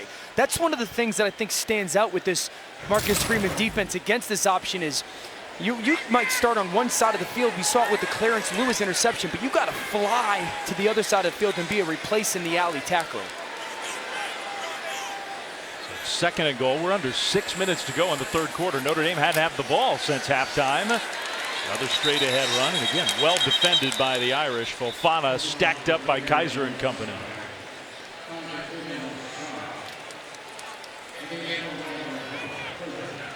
So now it's going to be 3rd and goal from just inside the 10. This is where it's such a unique situation, right? Because my natural football brain says you got to throw the football here. But that's not who you are, certainly in a condensed red zone area. You want to be aggressive. You got this long drive, so it's really about getting yourself into a better 4th down situation play call-wise if you're Navy. Walking up under center, play clock down to 4. Arline gets the play, snap, the fake pitch. He is going to throw. Ball got tipped up in the air, knocked away, incomplete. Trying to hit the wide receiver, Umbarger. Now it's 4th and goal, and Navy's going to send the field goal team out there. And I think you have to now, given where you are, 4th and 9. It's going to go right off Umbarger's hands. It's a pretty good throw by Arline. Puts his foot in the ground, gives the big receiver at 6'1" a chance to go make that catch right through his hands. You know, I would have thought maybe try to go get 4 or 5 more yards and a better 4th down call. This now being so far away forces the field goal attempt. Bijan Nichols trying his first field goal of the year. Kicking today for the first time, just 26 yards. He missed a point after try. Kick is up and it is good. 10-minute drive for Navy. And it ends with 3 points. All the festivities of this Navy-Notre Dame rivalry here in Baltimore.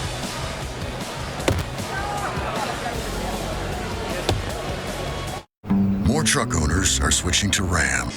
All right, back here in Baltimore, Navy Notre Dame, and it's time for our Aflac trivia question. Since 2004, which team leads the FBS in games won without completing a pass? Now, there has to be something to this, right? It can't be as obvious as the team in front of us. Can it?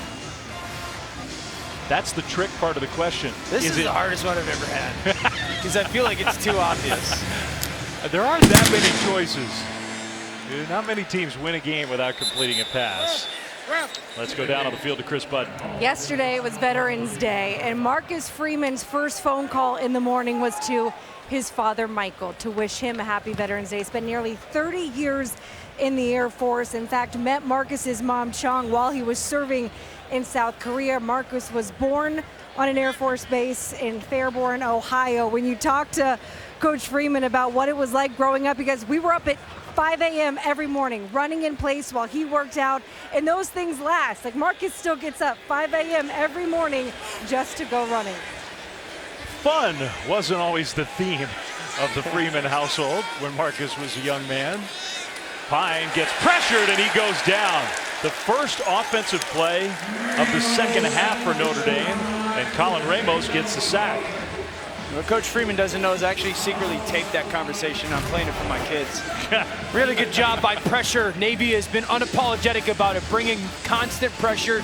You see John Marshall and Ramos in on the action there. This Navy defense has decided we're going to consistently blitz Notre Dame's offense. Notre Dame's usually been anticipatory and ready for it. That's the 5th tackle for loss for Navy today. Now a run play on 2nd down, and that one's stuffed immediately. There's Biscuit. We get to say his name. Donald Berniard, who is in the middle of that Navy defensive line and really is a fun player. Probably the smallest defensive tackle and/or nose guard in America. He's listed at 6 feet 256. He's probably a little bit under 250. Super quick defensive tackle for them. Really dynamic player. Defense coordinator Brian Newberry can't have too many biscuits. They've got enough. You can't have all your players be that undersized, but if you find the right one, he's turned into one of their very best players. And 3rd and long for Notre Dame. Are they bringing pressure again? Sort of. Notre Dame's going to hand the ball off. So the Irish had to wait around. They had the long halftime. Then Navy had a 10-minute drive. Notre Dame finally gets its offense back on the field. They get sacked and go nowhere. I think part of it too talks to that time in that play call by Tommy Rees, their play caller. There's no need for us. We're backed up a little bit. We're in 3rd and long to get a little bit careless and overly aggressive with our play call. Or maybe something different. I love that dude, man. First punt of the game for the Irish. Penalty flags thrown. Maybe Notre Dame moved. I think they did. False start. Offense, number 10. 5-yard penalty, 4th down. All right, so the special teams isn't 100% perfect. How dare you guys get a penalty? It's something else how good their special teams have been. I know I don't want to dumb it down and simplify it, but they are a program, at least under Marcus Freeman, that they've committed to having their starters be a part of it. And I think that there's a tremendous amount of pride in that. And when your starters are on the field for another snap, those players are going to say, let's make it worth it, so to speak. And I think it's worth repeating what you said earlier. They make a point of telling their players, look, the team we're playing this week has 6 starters on special teams. We have 17. Who does it matter to more? Yeah. Who does it matter to more? Exactly right. Fair catch. Navy gets the ball back after forcing the first Notre Dame punt of the day. So that means we will ask and answer our Aflac trivia question. Aflac leads FBS since 2004. Games won without completing a pass. I'm saying Navy. I'm saying Navy. I don't want to get beat up leaving here. Me too. No. I was literally going to say it, and I was like, I know there's that respect and rivalry, but. Army, 8 wins since 2004. Navy, 7. Was that Joe who figured out that question? I remember that one, Joe. At B. The list wasn't long of possibilities. 50% or yeah, we had a shot and we blew it. Upended Notre Dame. Nice play defensively there for the Irish. That's Ben Morrison again, man. This wasn't a game where we were really going to be able to properly spotlight him just because we knew Navy wasn't going to throw the ball. Comes from a family of great athletes, though. You know, he's got sisters who play college sports. I believe there's 5 kids in the family that play collegiate sports, a couple volleyball, a couple gymnastics. We talked about early on, teams are going after him. Then he started to compete for the football. Now, coming off of last week and certainly today, he's become one of their playmakers in their 11 defense. Pitch play, Notre Dame right there. Excellent play defensively for the Irish. So now 3rd down for the Midshipmen. Ramon Henderson, one of the defensive backs, got credit for the tackle. 3rd and 12. Yeah, a little bit of that triangle defense that we talked about. Henderson, a big-bodied safety. You can really commit like your 4 or 5 guys, 6 guys with the linebackers to that internal run and have your safeties run the funnel to stop that run. 3rd and 12. An offense not really equipped for these kind of situations. Our line's going to hand it off. Notre Dame not fooled at all. Right there. Jordan Botello with the tackle. 4th down, and Navy, I assume, will punt. I think they will. That was not a 10-minute drive. Really started with that Morrison tackle. Did. You know, you get that offense who's so predicated on get us 3 or 4 yards, get us 3 or 4 yards, get them into 2nd and 12, then you can tee off a little bit more as a defense.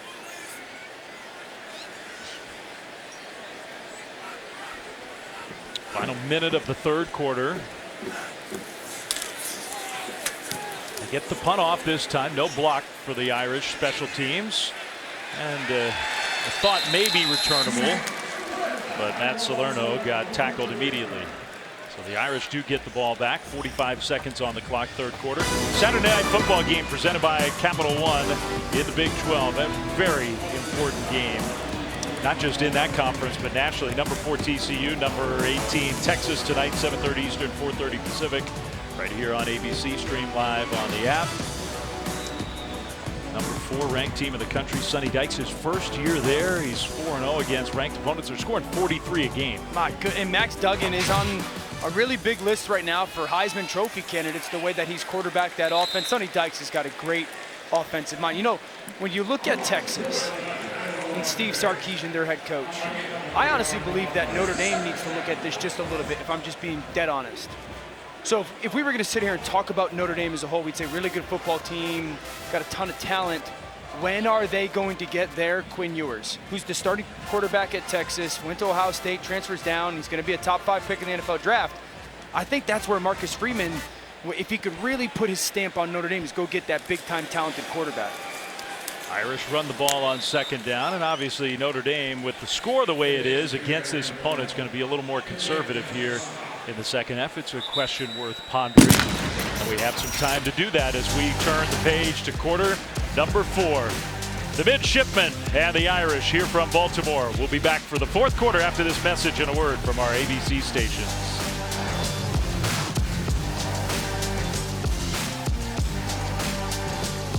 All right, we're back here, ESPN College Football, presented by Arby's, part of Veterans Week on ABC, brought to you by USAA. If you come to Maryland, how good does that look? If you come to Maryland, get out the Old Bay, not Dungeness crabs, not king crabs, Chesapeake Bay blue crabs. You gotta have them.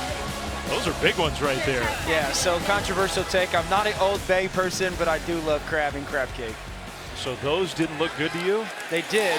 Ball tipped up in the air and intercepted. I think it was John Marshall who came up with it. A tip ball interception on the first play of the 4th quarter. And who knows, maybe Navy can find their way back in this game. And they're going to bring corner pressure off the right side.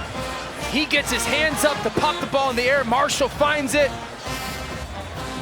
Man, what a turn of events for Navy's defense. They bring the corner pressure. You always teach pressure guys. If you're not going to get home, still see if you can impact the play. The defensive back gets his hands in the air. Ball goes up. Turnover for Navy's defense. Well, so Marcus Freeman, I mean, look, I think Notre Dame was feeling pretty comfortable in this game, but they haven't scored in the second half. They only had it one time plus then that possession. And now Navy in great field position, going to try to get closer. Our line's going to throw to the end zone. Caught! Touchdown! Mark Walker. 23 yards. It took him one play. And they are closer. Wow. 35-22. They're keeping the offense on the field to go for 2.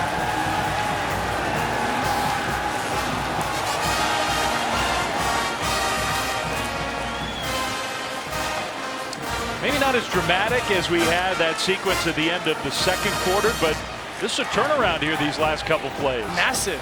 I mean, the way that they've controlled the second half has been huge. And you come out, you get the turnover, you stay aggressive on offense. Our line with a beautiful throw, and now you got a chance to cut it to a 11-point game. Our line's going to throw. No, he's going to take off. Our line stretches, and he got there. So the 2-point conversion is good. I did not see this coming.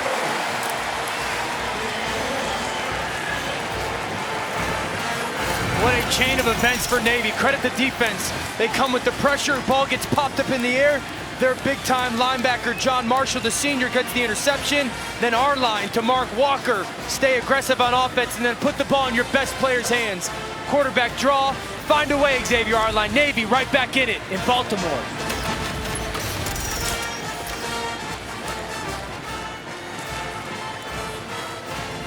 Newest thing.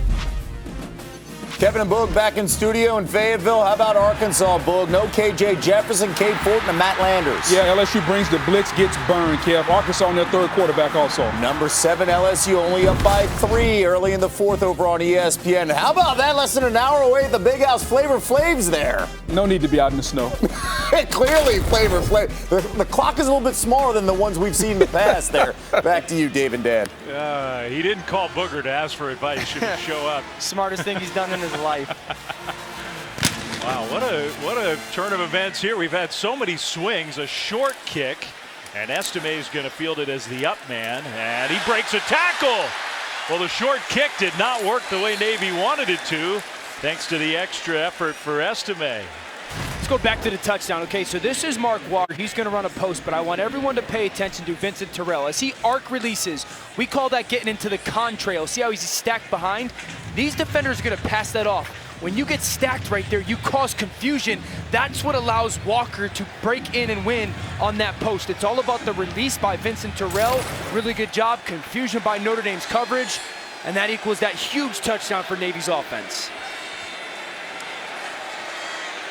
So now Notre Dame's offense, good field position, but they got to get it revved up again. Pine takes a hit, and it's incomplete.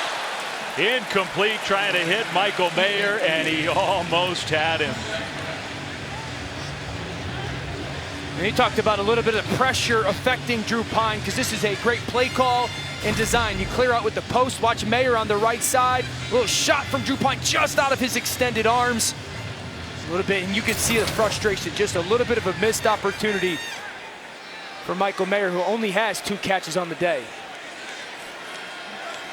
That was a touchdown waiting to happen. Instead, an incompletion, 2nd and 10 from midfield for an Irish offense that's hardly run any plays in the second half. Pine is going to go down.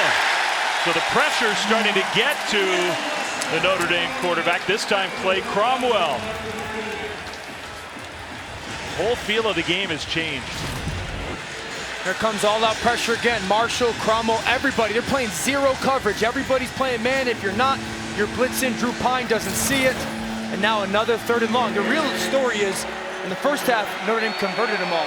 Second half so far, when they've had the ball, they just haven't been able to. 3rd and 15 for the Irish.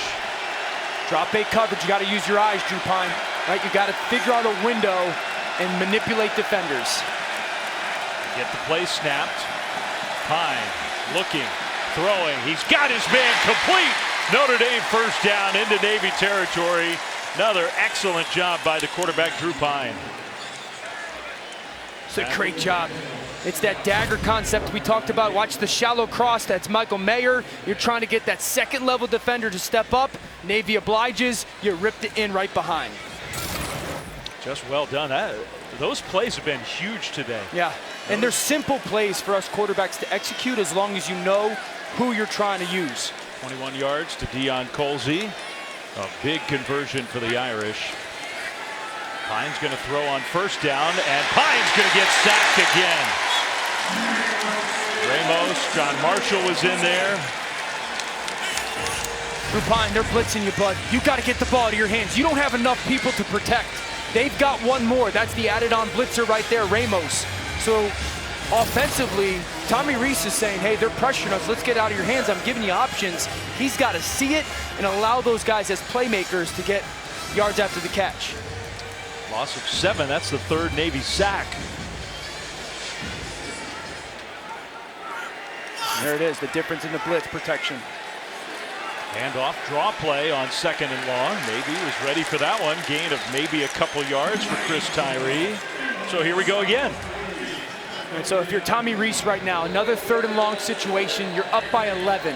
You're on fringe field goal. You've got a missed field goal opportunity already. So are you trying to go get 6 or 7 yards, not cause a mistake and get a field goal attempt? Or do you trust that Drew Pine, who's had some really big 3rd down conversions today, is going to see the defense the right way? Here comes pressure. You got to handle it.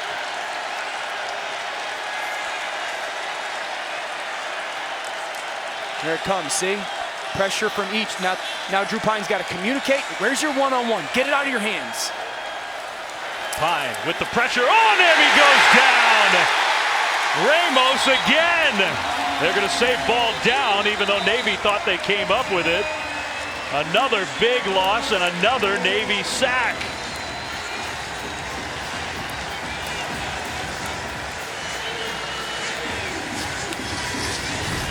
You're just going to watch here. Everybody's going to come off that edge. Now, you've got to protect it at this moment. You don't have this guy blocked. Get the ball to your hands right now to the shallow cross if you're Drew Pine and live to see another day. His mindset right now, Flem, is like, I want to hit the big play. That's not the situation right now, young guy, right? Get it out of your hands. Allow a shallow cross to make one guy miss and create a big play. Credit Navy. They've been unapologetic. We're coming all afternoon. And they're finally getting to Pine, and you're exactly right. Game.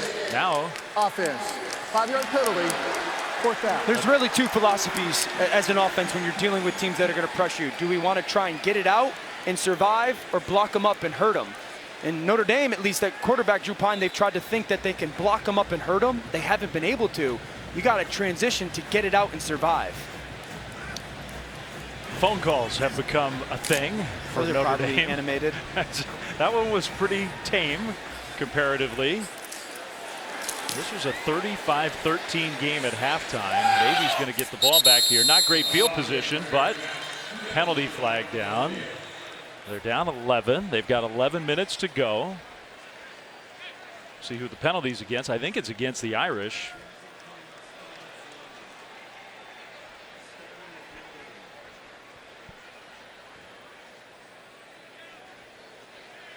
So Navy's got a choice here.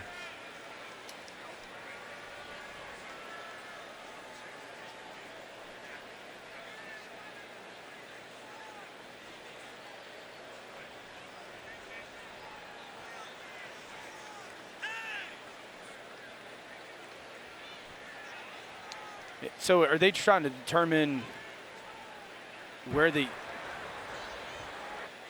yards are going to get tacked on? Illegal formation by the defense. Oh. The defense was over the center. Penalties decline. Gotcha. First down. Okay, so it wasn't against Notre Dame. It was against Navy. The pressure for Navy's defense has been the story. They're coming after Notre Dame offensively, create a bunch of big sacks. Marcus Freeman is frustrated right now with the performance of his team in the second half.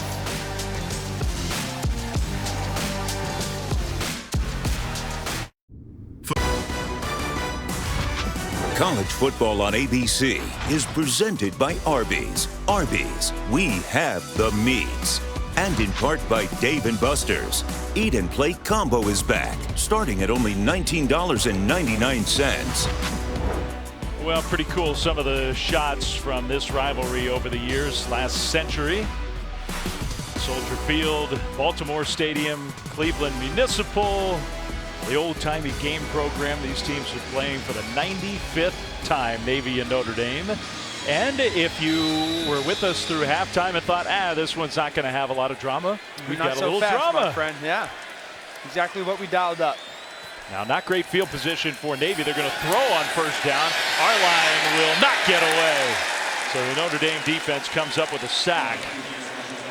Let's go down to Chris. Guys, this is a Navy sideline that really has not even showed any frustration when things weren't going their way towards the end of the first half. Ken Niumatalolo telling us they don't practice like a 3-6 team. They've got heart, they've got fight.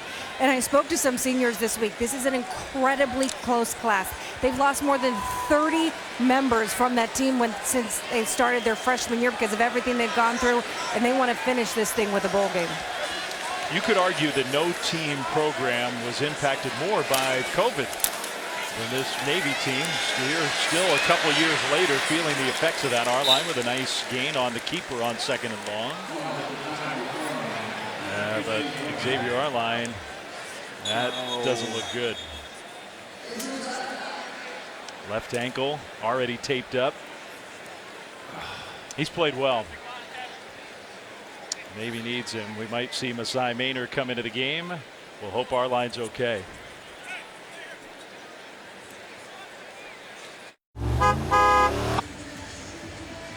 Well, Navy's starting quarterback Xavier Arline is really playing a heck of a game today. At the end of this play, ouch. Man. Went out against Cincinnati last week and dealt with some cramps. You saw that frustration. You see a little bit of emotion on his face right there. Turn to Masai Maynard. Yeah, the backup quarterback in on 3rd and 7. Maynard's going to roll out and look to throw. He will throw. It is incomplete. Off the fingertips of Haywood. So close, but incomplete. It's 4th down. You know, Maynard showed well last week versus Cincinnati throwing the football. They get him on the rollout. He throws the deep corner route. Got away with the potential flag there with the shot to the head. Notre Dame defensively, it's right in Haywood's hands. Yeah, Haywood's a tailback. If that's a wide receiver, he's their most talented runner. Haywood, as far as like those wingbacks, Terrell's probably a little bit more of a pass-catching threat. So Notre Dame's defense comes up with a big stop. Under 10 minutes to go. The momentum of this game had really changed. Now the punt. You're so paranoid about getting a punt blocked against Notre Dame. It's hard to get off a real good punt. The Irish offense will come back on the field. 9:36 on the clock. Well, let's take a look at the All-State Playoff Predictor. Top 10 teams' percentages of making the college football playoffs. What do you think? Georgia seems like almost a lock. Ohio State in great position. I think the winner, Ohio State, Michigan, is a lock.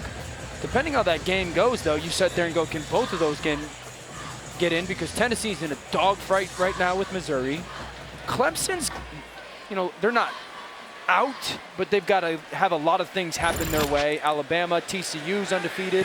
I don't think Alabama's got a chance, but Georgia seems like a lock. The number feels high to me. That's Mayer, Michael Mayer. Little juggle on the catch, then leaps over a defensive player.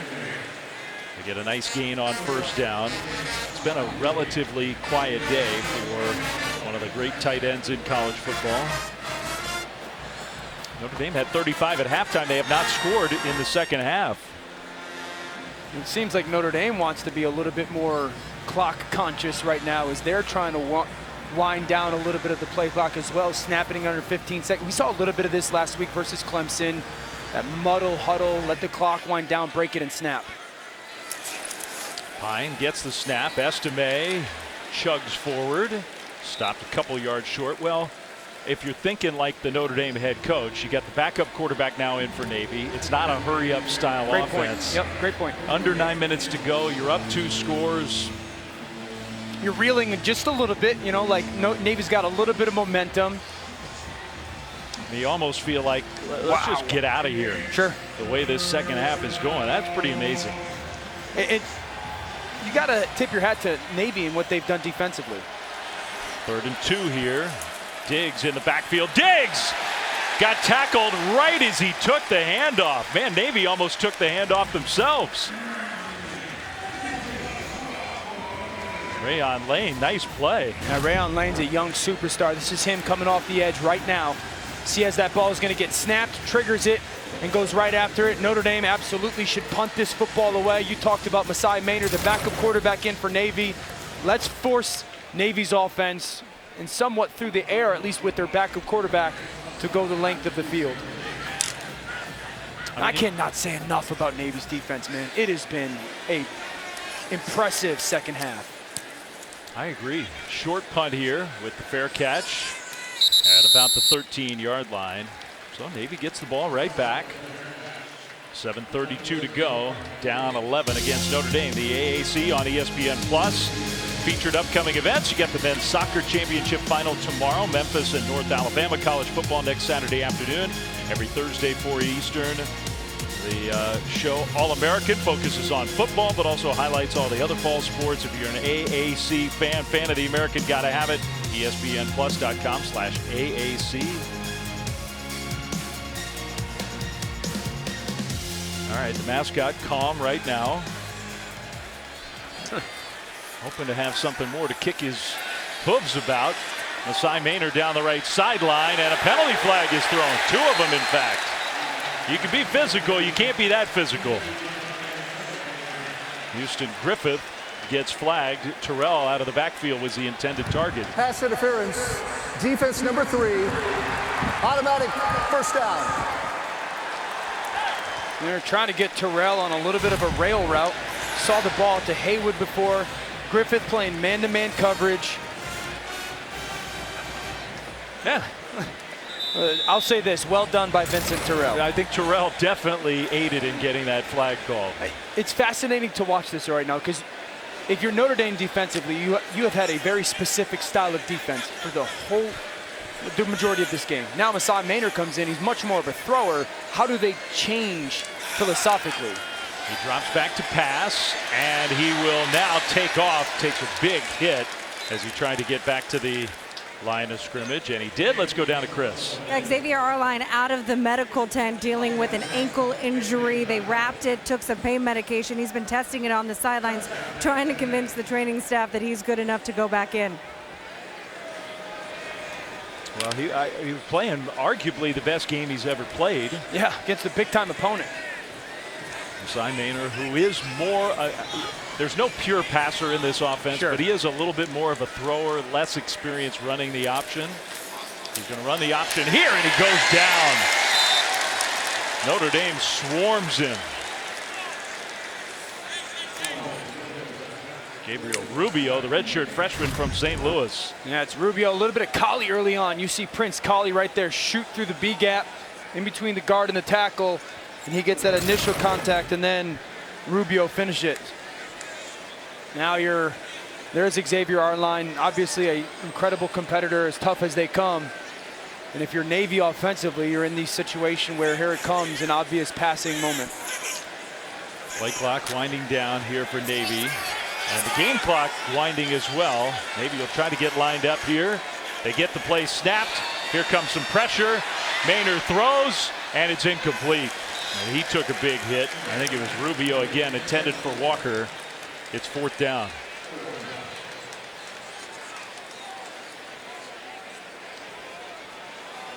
I think if you're Navy, you got to punt this ball. I mean, it's 4th and forever. You only have 1 timeout left. Now you're under 6 minutes to go, but 4th and 14. It's tough. It's a tough situation for a backup quarterback. It's not necessarily your style of offense, but their defense has played really good. They've controlled the second half. Can they find a way to get a stop?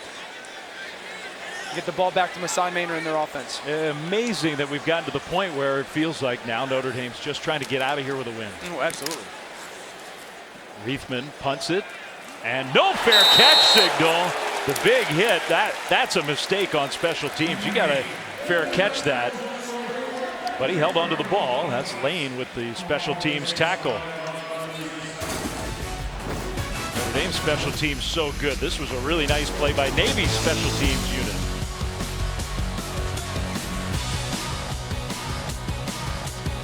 Okay, we'd open with... All right, coming up later tonight in Austin, Texas in the Big 12. Huge game presented by Capital One. Number 4 TCU. Number 18 Texas, 7:30 Eastern, 4:30 Pacific.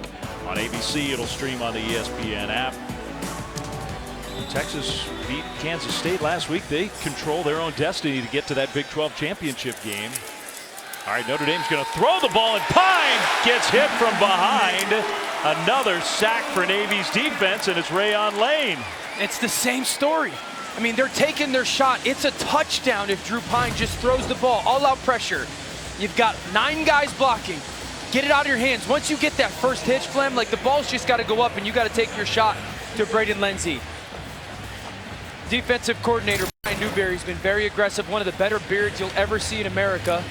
They've been aggressive, and Drew Pine just has not answered when it comes to knowing what to do when Navy has decided to come after him. They've stuck with that pressure, and it's working. 5 sacks in the second half. Handed off now, and that'll be Diggs, who goes absolutely nowhere. Deshaun Peel, and now he's hurt. Peel down on the field, grabbing that left ankle. His helmet went flying off.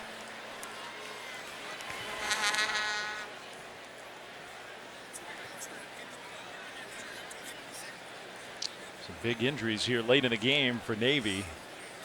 Deshaun Peel, the sophomore. So they'll check on him. Obviously a lot of pain there with that left ankle, maybe both legs. All right, we have a minute. Our college football playoff rankings brought to you by Verbo. Georgia, Ohio State, Michigan, TCU, the top 4 this week. And Tennessee was tested number 5 just outside by Missouri early, but they've started to pull away. Well, they pulled away, huh? They scored a bunch in a short period of time. And LSU, you know, a lot of talk this week about could LSU find a way with 2 losses after taking down Alabama. First things first, they got to beat Arkansas. They're only up 3. I think Notre Dame fans are looking at that number 8 ranking right underneath LSU, that USC football team that, well, what's their 1 loss? It's 1 point to Utah, if I'm correct. Yep. I think their quarterback's an absolute superstar. And right now, if this game stays to where it is, you're looking at that game for Notre Dame on the road Thanksgiving weekend. Whew, that's a lot on the line for both. Yeah, 1 more before that for Notre Dame with Boston College. So now 3rd and 17. Navy did have to use their final timeout, so they didn't have a runoff. So they use their timeout. Pine will throw it, quick hitter out to the left side, and the open field tackle for Navy. Lorenzo Stiles with the catch and run, well short, and Notre Dame's going to punt the ball back to the midshipmen. Another stop for the Navy defense. Yeah, it's been all about the pressure, and it's really important for Notre Dame right now to situationally be good. You don't want to punt this football till under 3 to 5 seconds on the play clock. Take everything you can off that game clock and leave as little time as possible for Navy. That is such a different story. First half, Notre Dame got everything they wanted on offense. Second half, almost nothing. Booming high punt. Another fair catch. Brilliant punt by John Sott. So the Navy offense back on the field, only 4:18 to go, down 11. Let's check in studio with Kevin. Dave, let's take a look at the early window and some closing games right now. LSU trying to hold on with 4 minutes to go over on ESPN. Right now, 28-21, Purdue just took the lead against Illinois over on ESPN2. SMU in control against USF on ESPNU. But how about Vandy? 36 seconds left, up 24-21 against number 24 Kentucky on the SEC Network. Vandy has lost 26 straight SEC games. Looking to snap that streak. Back to you. Wow. Wow. Navy throwing the ball on first down and completing the pass to Mark Walker, who spins and gets out of bounds after a midshipman first down. Let's go down to Chris. Dave, Xavier Arline's not going to be able to go back in dealing with an ankle injury, but he went up to his offensive line when talking about backup Maynor. Say protect him at all costs. That's all I'm asking you. Just protect him at all costs. Clock moving, no timeouts for Navy, under 4 minutes to play. But if you can get down and score, you at least have a chance for an onside kick. Oh, sure. Before the snap, Notre Dame, first of this half. I think that's a 30-second timeout. really smart timeout by Notre Dame, because Notre Dame looked like had their option offense personnel out there, and Navy is not in option offense mode. They're a little bit traditional spread out 2-by-2. They're going to throw the ball, so it's really good by Notre Dame after that first down snap. Let's call the timeout. Let's get the right people on the field. Also, let's talk to our defenses. They got to switch their mindset about how they're going to play this Navy offense. So the short timeout, Drew Pine and the Notre Dame offense stymied in the second half. Masai Maynor now has taken over, the senior from North Brunswick, New Jersey. Now you're thinking, who are the guys that he trusts as pass catchers? You know, Walker's had a really good afternoon. Jaden Umbarger is probably their most reliable receiver. So those two guys, 80 and 87, got to get the ball. Navy needs a miracle now. They will hand it off. Fofana will get outside the 30. I think that's smart play calling. Get some chunk yardage. How cool is Fofana, man? He's had a great afternoon. He's got 133 yards rushing. He plays the cello. He wants to grow up to be a doctor, and he's a sophomore. Talk about making you feel bad. He's a physics major with a 3.85 GPA also, just on top of that. Thanks for that one, Bob. Yeah. False start, offense, number 75, 5-yard penalty, second down. I mean, one of the fun parts about doing Navy football is, I mean, it's not just Fofana, although maybe he stands out in some different ways, but you could go down the line with all these young men. And what did their defensive coordinator, Brian Newberry, and Coach Niamatalolo, they talked about how great their kids are, like how great that their kids are to go to work with every day. Maynor, keeper, Maynor kind of stumbling, and he'll get the first down. So the clock's going to stop momentarily. Brian Newberry's had a chance to take another job. Ken Niamatalolo has interviewed for some other jobs. It's hard to lead. Yeah, what did Coach say? He said, you know, every day he drives in by himself. He clears his mind a little bit, doesn't want to live in the bubble of coaching. He talked about how it's a ruthless profession. He knows a lot of guys who have potentially left other places. They're no longer coaching anywhere. False start, offense, number 68, early, first down. There's just a lot of gratitude from those two coaches and everybody around the Navy program for the chance to work with this group of young men. They even talked about how they're 3-6. You can see Coach getting frustrated with our timing right now and our urgency on offense. 3-6, but they don't practice like it. Gotta have more urgency. Maynor will go down. Maybe they're just not built for this kind of scenario. I mean, how different has this offense looked like since our line went out? And you talked about it, that's not who they are. They're built to run their style of offense, so it's a big ask right now for everybody on their offensive unit. 232 rushing yards for Navy today. Maynor, again, nowhere to go with the ball. Finally will throw it, and he zips one in there. That's caught outside the 45. Terrell. First down. Again, that temporarily stops the clock. 2:11 to go. And think about this isn't a team that lives in 2-minute situations and practice a lot, so it's really important for them. Masai, you got to get the ball to your hands. If you catch the ball in between the numbers, get vertical. If you catch it outside the numbers, that's when you want to get out of bounds. Maynor will throw right sideline. That pass is caught. Penalty flag in the middle of the field. Now a penalty flag behind the play. I think 2 different penalties called on that play. Umbarger made the catch. I think you're going to get a holding on the defense and then maybe like a low block, chop block on offense. There are 2 fouls on the play, 1 on each team. Holding by the defense, number 11. Personal foul, chop block, number 45. 73 on the offense. Fouls will offset. First down. Well, for Notre Dame, even just an extra play is a good thing as they try to finish off a win against Navy. Sean Peel, another bright spot, good young player for Navy, and he's going on the cart. It's been a costly day for the Midshipmen. 4 receivers. Don't see this very much. Pressure comes. Maynor got away. Throws one down the sideline. Kind of a jump ball, incomplete. Trying to hit Walker.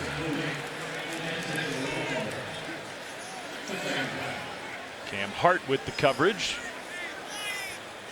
And I think if you're Masai Maynor, as Xavier Arline looks on, like as much as you can use your feet to try and go create some offense right now, like you're not a quarterback that really lives in this rhythm and timing. So if you can move in the pocket a little bit, almost like you did on that 3rd down, scramble and throw, get the defense to commit and try to throw the ball behind them, that's probably your best chance for some success. More of the option look here. Maynor throws. That one will be caught by Rojas. He steps out of bounds to stop the clock, short of a first down, but into Notre Dame territory. Navy still has a chance. They are still not totally finished here. They haven't given up a point in the second half. Marcus Freeman's team has 16 yards total since halftime. It's been a full effort from them as well. Their defense has been incredible, and you know, they had that massive drive to start the second half, but it's really been because of their D. Maynor under center, handoff, straight ahead run, and across the 40, down inside the 35. Another first down. That's Anton Hall. Yeah, get to the line of scrimmage if you're Navy and clock the football. So that's what they'll do. They stop the clock. That's smart. 1:35 to go.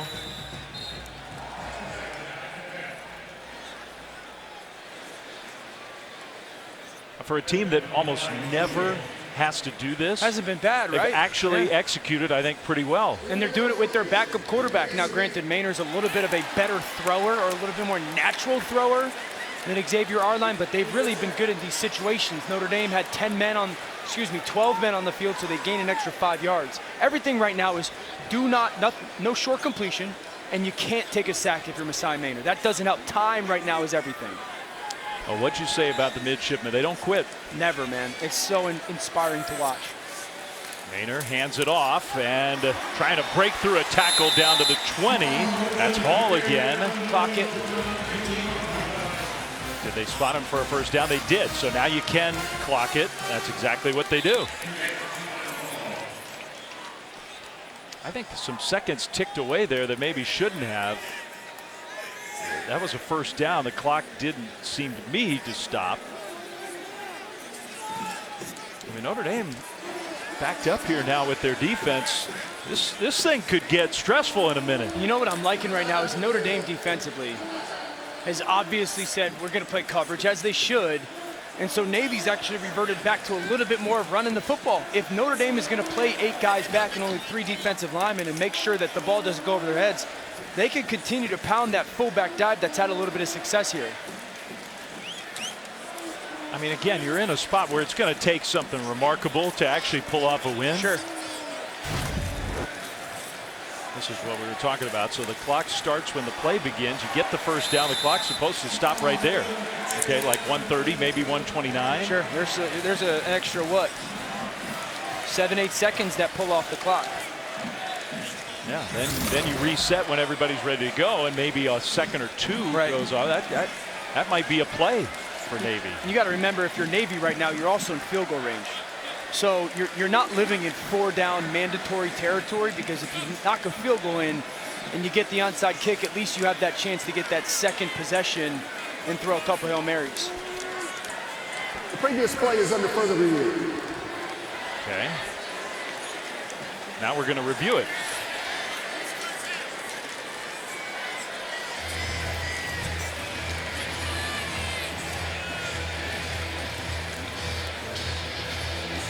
Reviewing the clock issue.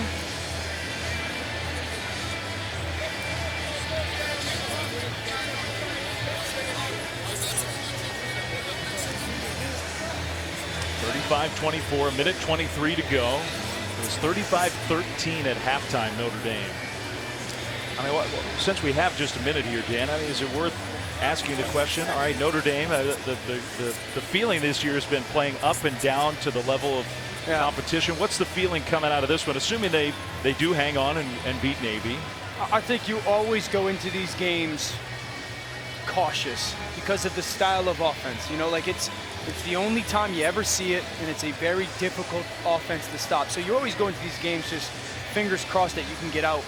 And Notre Dame felt great the way that they started the football game offensively. They had that late run in the first half that gained that big lead. I honestly don't feel bad if I'm Notre Dame. I'm more like impressed with Navy, candidly. I think you're a little bit discouraged with the way that Drew Pine has handled the pressure. There was different downs on the down markers, so we're correcting that. It's second down. Game clock operator, let's put 1:28 on the game clock, and the clock will start on the snap. Okay, trying to get all the details right here. I think it's well said. I mean, you got Navy. Not only did they not quit, they did some good things defensively. They made some big plays on offense. They actually used their passing game. They run for over 250 yards. They're going to throw for almost 100. We'll see how these next couple plays go. The fact that they're still right here in this football game with a chance, you tip your hat to them. Bill the Goats grinding out some film study on the sideline. I want to know why it's not Billy. Not Billy, just Bill. William. I want to get the mouthpiece inside. He hadn't had it in the whole time. He's been playing with it stuck in his helmet the whole time. That's the first time I've seen it in the top of the helmet. I think it's been there the whole time.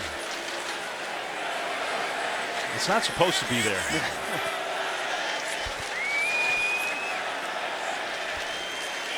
All right, are we ready to go? Marcus Freeman's still talking. All right, there's the real deal. Nonplussed by the whole situation. So what is it, 2nd and 1 or 2nd and 10? Should be 2nd and 10 because they clocked the ball, right? But they got the down and distance marker 1 yard away from where the ball's getting snapped. Unless they're saying, so now they're saying, right? Yes. Yes, they clearly got a first down. I mean, I think that's what Marcus Freeman's going. It should be 2nd and 10. How could we have a whole review and look at it? So now he's saying 3rd down. Oh boy. They clearly got the first down. They got to the line of scrimmage and clocked the football. Correct. It should be 2nd and 10. Yeah. Now we're saying 3rd and 1. Huh? Maybe I'm missing something.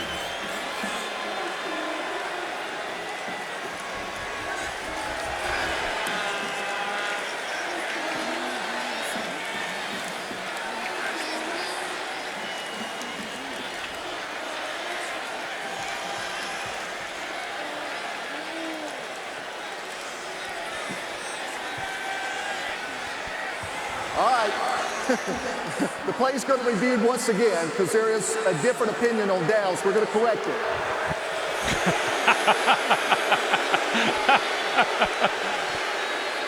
It's second. If anybody wants to ask us, it's 2nd and 10. And the clock should start when the play begins because they clocked it. That was the whole point of running up to the line of scrimmage and clocking the ball. All right, so that's like 2nd and 6 right there, right? He clearly gets easily 4 or 5 yards past that yellow line, which again, they can't see on the field. We see it at home. So then here becomes the first down snap right now. You can see it up top. The down and distance marker does not move. Yeah. Unless that yellow line is incorrect. That would be the one thing that maybe we. And I don't believe that put the down and distance is an opinionated thing, right? It's there's a difference of opinion as to what down it is. Okay.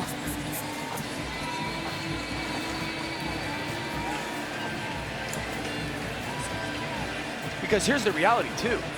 If you're Navy, you wouldn't have clocked the ball if you were 3rd and 1. What do we think? The ball will be placed at the 20-yard line. It's 2nd and 10. All right, Riley, we got it. Pretty happy about being right on that one. We got it. I started to doubt it. Well, you just start to think, how could we possibly be missing what's going on here? Yep. Well, okay, let's 2nd and not 1, 10. Let's get that distance marker spotted correctly. There we go. 1:28 left in the game. All right, Notre Dame is lined up to play the option. Navy lined up to execute it. Maynard's going to drop back though. Pressure picked up. Maynard throws end zone, and it's caught! Touchdown! Haywood!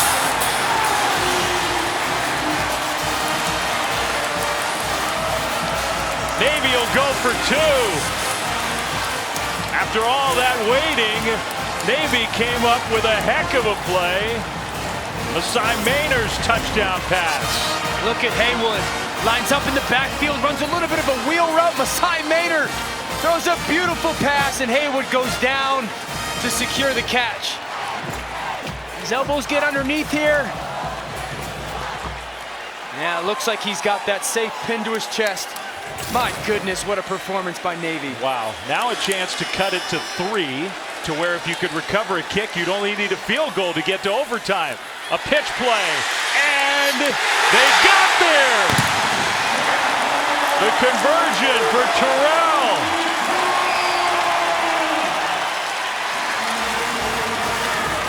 Notre Dame's thinking, what is going on? Yeah, so is he. 35-32, still a minute 21 to go. And now Notre Dame, all that talk about their special teams, they're going to have to lean on their special teams to come up with the ball. This is one of the coolest environments I've been in since I've been doing this job. Can't say enough about Navy. An inspiring performance for the Midshipmen. A little bit of two-pointer, you get a triple option out of the gun essentially. And Terrell runs right through that arm tackle and gets to the front pylon. What an incredible performance by Navy. Have never given up, have stayed as disciplined as they can. They have fought, man. Their backup quarterback comes in. Their defense has played incredible. And now they got a chance. This is awesome. It comes down to this.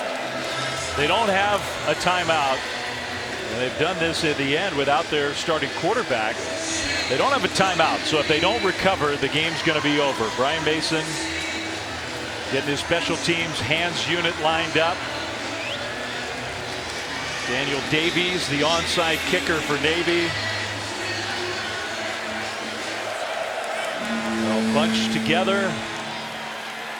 And here we go. The little dribbler in Notre Dame was ready for that one.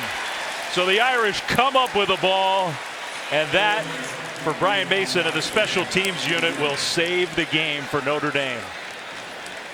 The Irish are going to get out of here with a win. Oh, great play by Salerno, man. Don't wait on it. Go get it. Watch 29 from the right side of your screen. Just burst through, catch that first pop. Yeah, well done. What an awesome game, man. This is when college football is at its absolute best, man. Two teams that played so hard. Everything went right for Notre Dame, especially at the end of the first half. And in the second half, it's been the Midshipmen who got all the way to within 3. Notre Dame is going to get their 4th win in a row. They'll be 7-3. He knows.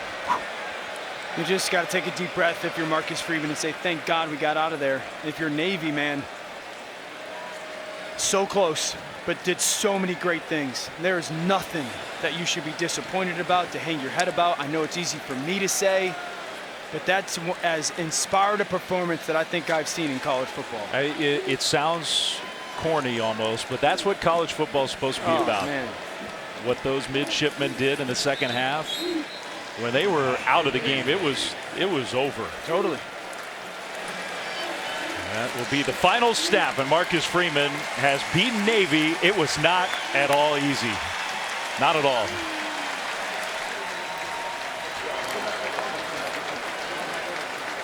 One guy just getting his head coaching journey started. Another guy who's been around for so many wins. And Navy and Ken Niumatalolo almost got another one, but Marcus Freeman and the Irish get the win. Marcus is down with Chris. Coach, we talked at halftime about the guys needing to come out with heart and energy. How would you recap the second half of this game? Obviously not what you want.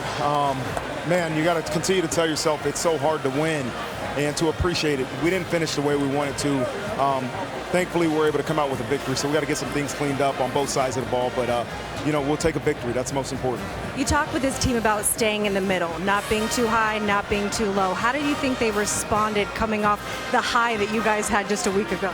Well, it was great to start the game. You go up 35-14 and you go out to a lead, and you know, but it was a tale of two halves, and we weren't in the middle of that second half. So, man, we came out with a victory, which is so important, but man, we got to get better. For Drew Pine and this offense, they were lights out in that first half. When they're good, where has this offense gotten better with Drew? Well, I mean, when we're running the ball with efficiency, he's able to put the ball where it needs to go. It opens up the pass game. But what happened in the second half is we weren't able to run the ball, and now we're trying to force some passes. And so we have to play complementary football. We got to be able to run and throw it, and it was a tale of two halves, and we didn't do that on both halves. Good deal. Appreciate it. Congrats on the win. Thank you. All right, thanks very much. We appreciate Marcus Freeman's time. For Dan Orlovsky, for Chris Budden, the Shoe will be back with you guys next week. Thanks for having me along. Dave Fleming saying so long from Baltimore. Now we'll send you to Kevin Nagandi in the studio. Notre Dame barely beats Navy. Dave, Dan, Chris, thank you so much. You said barely. How about what happened to LSU? Harold Perkins, the freshman, 4 sacks.